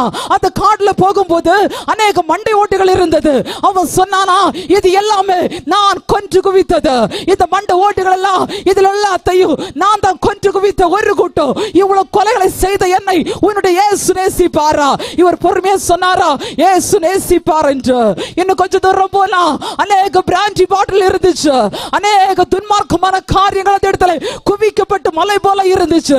இப்போது காட்டி கேட்டானா, இதெல்லாம் செஞ்சது நான் தான், அருவருப்பான காரியத்தை செஞ்சது நான் தான், இதெல்லாம் செஞ்ச என்னை இயேசு நேசிப்பாரா? இப்போது பொறுமையா சொன்னார், இயேசு நேசிப்பார் என்று. இன்னும் கொஞ்சம் தூரம் போனா அங்க பார்க்கும் போது ஒரு குகு வழியிலுக்குள்ளாக ஒரு சின்ன குடிசை வீட்டுக்குள்ளாக ஒல்லியாக அப்படியே அருவருப்பான தோற்றத்தோடு பயத்தோடு ஒரு மனைவி பிள்ளையுமாக பயந்து கொண்டே இருந்தாங்களா. சொன்னாரா, இந்த 2 பேரையும் நான் சிறைபிடித்து வைத்து அடிச்சு உதத்தி சாப்பாடு கொடுக்காதபடி கட்டி வச்சிருக்கிறேன், இதெல்லாம் செஞ்ச என்னை இயேசு நேசிப்பாரா? அவர் சொன்னார், உன்னை இயேசு நேசிக்கிறார், இயேசு நேசிக்க வேண்டுமானால் இனி நான் விட்டு வருகிறேன், எனக்கு இது வேண்டாம், இயேசு போதுன்னு ஒரு வார்த்தை சொல்லு, இன்றைக்கு பாவம் மன்னிக்கப்பட்டு உன்னை கர்த்தர் பரிசுத்தவானாய் மாற்றுவார் என்று ஆண்டவர் சொன்ன போது அந்த வார்த்தை கேட்ட உடனே அதே இடத்துல தான் தன்னுடைய பாவத்தை அறிக்கை செய்து செய்து அந்த மலை பிரதேசமே கதறபடியாக ஓன்னு கத்த ஆரம்பித்தார். அந்த இடத்துல ஆண்டவர் இறங்கி வந்தார், தொட ஆரம்பிச்சார், பாவம் மன்னிக்கப்பட்டது. ஆண்டவர் ஒரு நாட்களே வல்லமையான மிஷனரியாக தேசத்தை அசைக்கிற வல்லமையான ஊழியக்காரனாய் அந்த மனிதனை கர்த்தர் எடுத்து பயன்படுத்தினார். இன்றைக்கு தேவ பிள்ளையே, ஒருவேளை நீ விழுந்து போயிருக்கலாம், உன் வாழ்க்கை கட்டப்பட்டு இருக்கலாம், உன்னை காப்பாற்ற யாரும் இல்லை, உன் வாழ்க்கையில பிரச்சனை இருக்குது, போராட்டம் இருக்குது, இருக்குது, நெருக்கம் இருக்குது, சமாதானம் இல்ல, வியாதி இல்ல, அடிமைத்தனம் இருக்குது, வழியில நீ கட்டப்பட்டு இருக்கிற. இன்னைக்கு இந்த இயேசு போதும்னு நீ சொல்லி இயேசுவுக்காக ஒப்புக்கொண்டு, நான் இயேசுக்காக வாழுகிறேன், இயேசு போதும், இயேசு போதும், உலகம் வேண்டாம், உலக வாழ்க்கை வேண்டாம், நித்தியம் போதும், பரலோக ராஜ்யம் போதும், பரமன கண்டாமதி, பரலோக ராஜ்யத்தை தரிசித்த மதி. இதை இயேசுவுக்காக நான் எதாவது செய்ய விரும்புகிறேன், இதை இயேசுவுக்காக நான் வாழ விரும்புகிறேன், இயேசுவுக்காக ஓட விரும்புகிறேன், பரலோக மகிமையை அனுபவிக்க விரும்புகிறேன். தேவதூதர்களோடு கூட நான் வரவேற்க வரும்போது கடந்து போக விரும்புகிறேன் சொல்லுகிறேன். வாஞ்சிக்கிற அத்தனை பிள்ளைகளும் ஒப்பு கொடுப்பீர்களா? இன்றைக்கு இயேசு உங்களை தொடுபடி வந்திருக்கிறார். எல்லாரும் அப்படி இருக்கிற இடத்துல நின்று ஆண்டவரை ஆராதிக்க போகிறோம். எல்லாரும் இருக்கிற இடத்துல நின்று ஆண்டவரை ஆராதிக்க போகிறோம். எல்லா கண்களும் அடையட்டும், எல்லா கண்களும் அடையட்டும். தயவு செய்து யாரை வேடிக்கை பார்க்க கூடாது. ஜீசஸ் 3 நாட்களாய் கத்த நம்மோடு நடுவில் வந்தார், நம்முடைய நடுவில் பிரத்யட்சமாய் இறங்கி வந்து பேசினார். இந்த 3ஆவது நாளிலே இயேசுவுக்காக வாழ்வாயா? எனக்கு இந்த இயேசு போதும், இந்த இயேசு போதும்னு சொல்றவங்க இதுவரையும் இயேசுவை நான் சொந்த ரட்சகராய் ஏற்றுக்கொள்ளல, எப்படியெல்லாமோ வாழ்ந்தேன், மனம் போல வாழ்ந்தேன், எப்படியெல்லாமோ இருந்துட்டு இருக்கிறேன். இந்த இயேசு எனக்கு போதும், இந்த இயேசுவுக்காக வாழுவேன். ரட்சிக்கப்படாது இருப்பாயானால் உன் வலது கரத்தை தூக்கி இயேசுவுக்கு காட்டு. நான் இயேசுவுக்காக வாழுகிறேன். தயவு செய்து யாரும் பார்க்க கூடாது. இந்த மைதானத்தில் இயேசுக்காக வாழக்கூடிய அனைவரும் ஒப்பு கொடுக்கப்படுகிறத நான் பார்க்கிறேன். இந்த இயேசுக்காக நான் வாழுகிறேன், இயேசுவுக்காக நான் வாழுகிறேன். ஒப்பு கொடுக்கிறேன், ஒப்பு கொடு. இதயத்தை கடனப்படுத்தாத. உங்களுக்கு ஞானசானம் எடுக்காம இருக்கிறேன்னா உன் கையை தூக்கி நான் எடுப்ப ஆண்டவரே, என் பெயர் ஜீவ புஸ்தகத்தில் எழுதப்பட வேண்டும் என்று ஒப்புக்கொண்டு. தயவு செய்து கர்த்தர் உனக்கு ஒரு நல்ல தருணத்தை கொடுத்திருக்கிறார். நீ ஒப்பு கொடுத்தா போதும், நீ ஒப்பு கொடுத்தா போதும், கர்த்தர் பார்த்துக் கொள்வார். கரத்தை தூக்குறீங்களா? உங்களுக்கு நான் ஜெபிக்க போகிறேன். இயேசுவனை ஏற்றுக்கொள்ளல, ரட்சிக்கப்படல, ஞானசானம் எடுக்கல, பின்மாற்றத்துல பாவத்துல இருக்கிறேன். இன்னைக்கு நான் இயேசுவுக்காக வாழுகிறேன். ஒப்பு கொடுக்கிறீங்களா? ஒப்பு கொடுக்கிறீங்களா? அநேக கரங்கள் தூக்கப்படுகிறதை நான் பார்க்கிறேன். அநேக கரங்கள் கிறிஸ்துவுக்காக ஒப்பு கொடுக்கப்படுகிறதை பார்க்கிறேன். கை தூக்கின பிள்ளைகளுக்காக நான் ஜெபிக்க போகிறேன். வலது கரத்தை அப்பா பார்க்கும்படியாக தூக்கி காட்டுங்க. இயேசு உங்களுக்கு இன்றைக்கு ஒரு மாற்றத்தை கொடுக்கிறார். இயேசு உங்களுக்கு சமாதானத்தை கொடுக்கிறார். அநேக பிள்ளைகள் இயேசுவுக்காக ஒப்பு கொடுக்கிறாங்க. இந்த இயேசுக்காக வாழுவேன் என்று சொல்லுகிறவங்க ஒப்பு கொடுங்க பார்க்கலாம். இந்த இயேசுவுக்காக நான் வாழுவேன், இந்த இயேசு எனக்கு போதும். ஒப்பு கொடுத்த பிள்ளைகளுக்காக நான் ஜெபிக்கிறேன் ஆண்டவரே. ஒப்பு கொடுத்த பிள்ளைகள் மேல தேவனுடைய அபிஷேகம் இப்போது இறங்குவதாக. இனி உடைய பிள்ளை ஒப்பு கொடுத்த வார்த்தை நிமித்தமாய் ஆண்டவரை பின்மாறி போகாதபடி சத்தியத்தில் நிலைத்திருக்க ஆண்டவர் கிருபை பாராட்டுவீராக. நன்றி தகப்பனே. ஜீசஸ் ரகசி வருவாய் தருணம் இதுவே அழைக்கிறாரே வல்ல ஆண்டவர் இயேசுவண்டே. வருவாய் தருணம் இதுவே அழைக்கிறாரே வல்ல ஆண்டவர் இயேசுவண்டே. வாழ்நாளை எல்லாம் வீணாயால சேர்ந்தாடி பாடி ஆராதிப்போமா? தோடு கழிப்பது வாழ்நாளை எல்லாம் வீணாளாய் வருத்தத்தோடு கழிப்பது வந்தவர் பாதோ சரணடைந்தார் வாழ்வித்து உன்னை சேர்த்துக் கொள்வார். வருவாய் தருணம் இதுவே. ஆண்டவர் இயேசுவண்டை வருவாய் தருணம் இதுவே. எல்லாரும் சேர்ந்து ஆராதிக்க போகிறேன். வல்ல ஆண்டவர் இயேசுவண்டை கட்டின வீடோ இளம் பொருளோ கட்டிடுமோ உறவினரோ கட்டின வீடோ இளம் பொருளோ கட்டிடுமோ நல்ல வாய்ப்பு.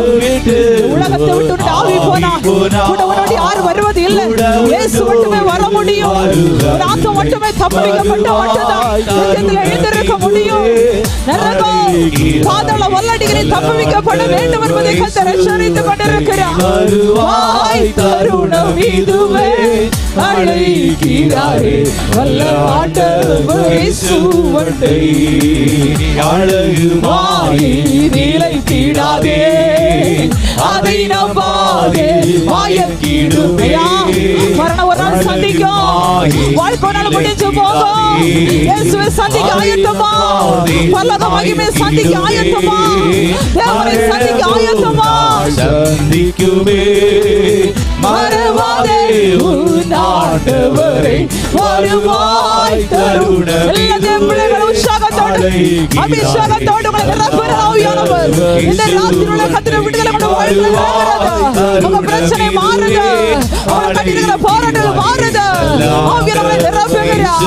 இயேசுவோடு வாங்க, இயேசு போதுன்னு சொல்ல ஒப்பு கொடுக்கிற பிள்ளைகள் மேல, இயேசுக்காக ஓடுகிற பிள்ளைகள் மேல ஒரு மகிமை அபிஷேகம், மகிமை அபிஷேகம் ஆளுகை செய்கிறது.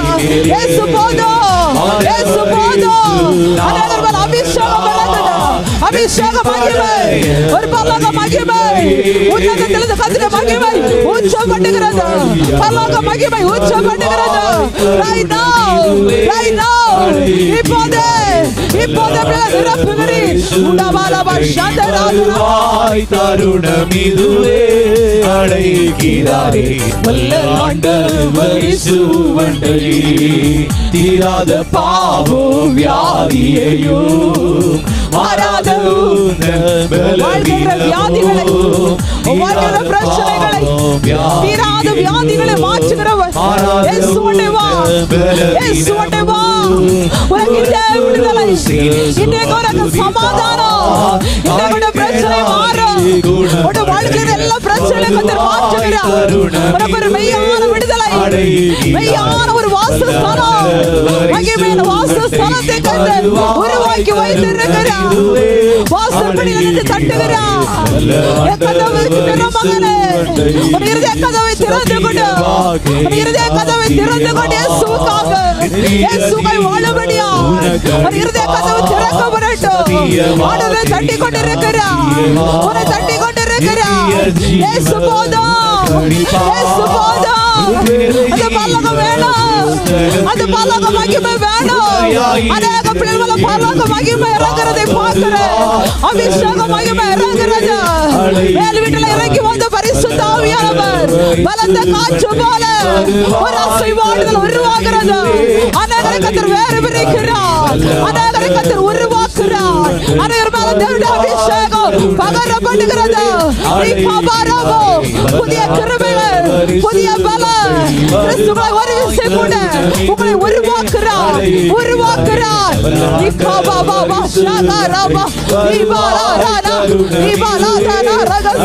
உடம்பல வைடாரான அந்த ஸ்கவுடாரான வீரஜாரான எல்லாரும் நீங்க இந்த இடத்துல விடுவிக்கப்படுறீங்க.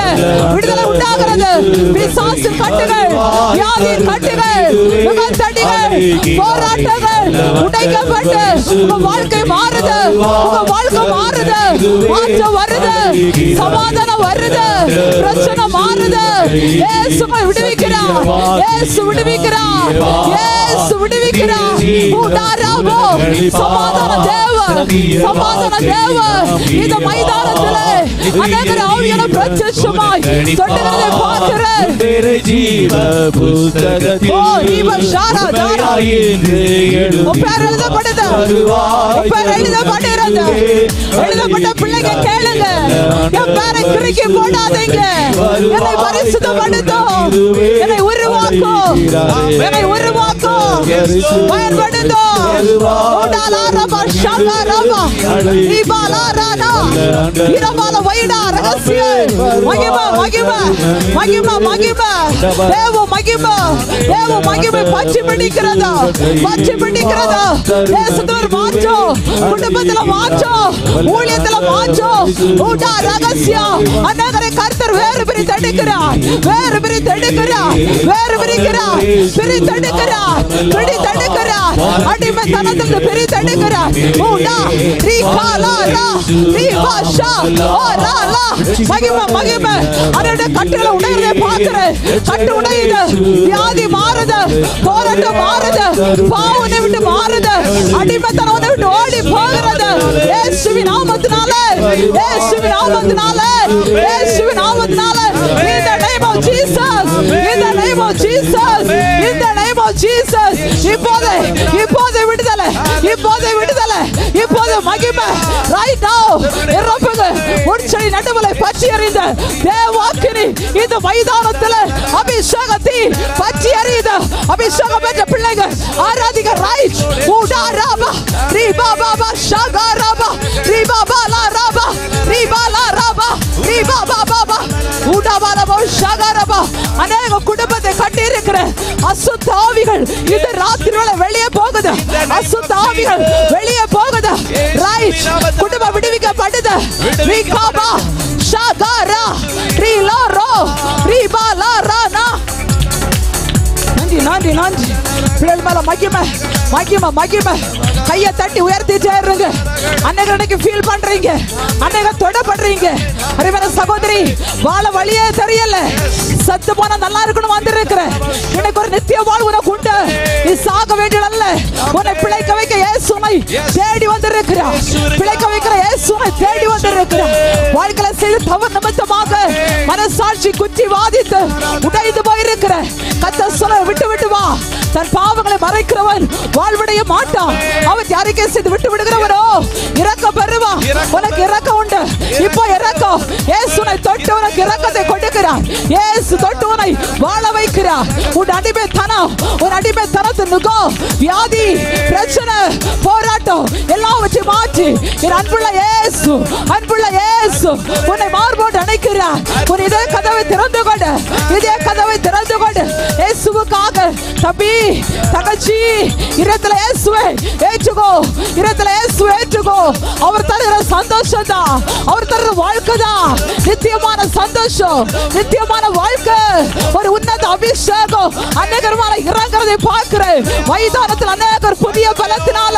நிரப்பப்படுறீங்க மைதானத்தில் அநேகர் அபிஷேகத்தில் நிரப்பப்படுறீங்க அநேகர் புதிய பாஷை பேசுகிறீங்க அநேகருடைய கட்டு உடைக்கப்படுது உன்னை கட்டியிருக்கிற தோல்வியின் படிக்கட்டுகளை மாற்றி வெற்றியின் படிக்கட்டுல ஏற போகிற ஆவியான தீர்க்க தரிசனமாய் உரைக்கிறார் வெற்றியின் படிக்கட்டுகள் உடாலா ரகசியம் ஸ்டேஜுக்குள்ள இருக்கிற ஊழியக்காரர் மேல தேவ அபிஷேகம் இறங்குது ஒரு ஊழிய பாதல வெற்றி நீ கண்டுள்ள நாட்கள் வருது திரளான ஜனத்தை உனக்கு இருப்பதாய் மேற்கிலும் வழக்கிலும் கிழக்கிலும் தெற்கிலும் இருந்து கொண்டு வந்து சேர்ப்பு என் நாம உனக்கு தரிக்கப்பட்டது என்று பூமியின் ஜனங்களை கண்டு ஒரு நாட்கள் உனக்கு பயப்படுற ஒரு அபிஷேகம் ஊழியக்காரங்க துதிங்க உங்க மேல ஒரு அக்கினியை கர்த்தர் போடுகிறார் பூமியில அக்கினியை போட வந்து அது இப்பொழுது பற்றி எரிய வேண்டும் என்று விரும்புகிறேன் உங்களை கொண்டு பற்றி எரிய போகுது அபிஷேகம் உங்களை கொண்டு எழுப்புதல் உண்டாக போகுது உங்களை கொண்டு கட்டப்பட்ட ஜனம் விடுவிக்கப்பட போகிறது உங்களை கொண்டு அற்புதம் நடக்கிறது நீ பாடும் போது நீ துதிக்கும் போது நீ வார்த்தை உரைக்கும் போது சத்துருக்கள் கீழடங்குறாங்க right now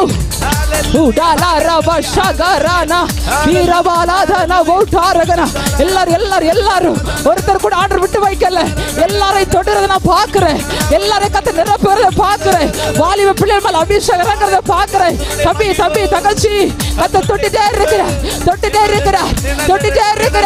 ஓ டாலா பாஷா காரபா புதிய கிருபை புதிய பலன் உன்னத அபிஷேகம் உன்னத போதும் மகிமை ஒப்புக்கொண்டு ஒப்புக்கொண்டு ஏசு போதும் ஏசு போதும் ஒப்புக்கொண்டு ஒப்புக்கொண்டு ஏசு போதும் ஏசு போதும் ஏசு போதும் வாழ்வானாலும் சாவானாலும் ஏசு எனக்கு போதும் வாழ்வானாலும் சாவானாலும் கிறிஸ்துவின் அன்பை விட்டு என்னை பிரிப்பவன் யார் கிறிஸ்துவின் அன்பை விட்டு என்னை பிரிப்பவன் யார் ஏசு போதும் ஏசு போதும் சொல்ல சொல்ல சொல்ல சொல்ல வைராக்கியம் வருது சொல்ல சொல்ல மகிமை இறங்குது நீங்க போதும் ரெடி நீங்க போதும் அப்பா நீங்க போதும் இன்றிலிருந்து ஏசு எனக்கு போதும் ஏசு எனக்கு போதும் நீ பாபா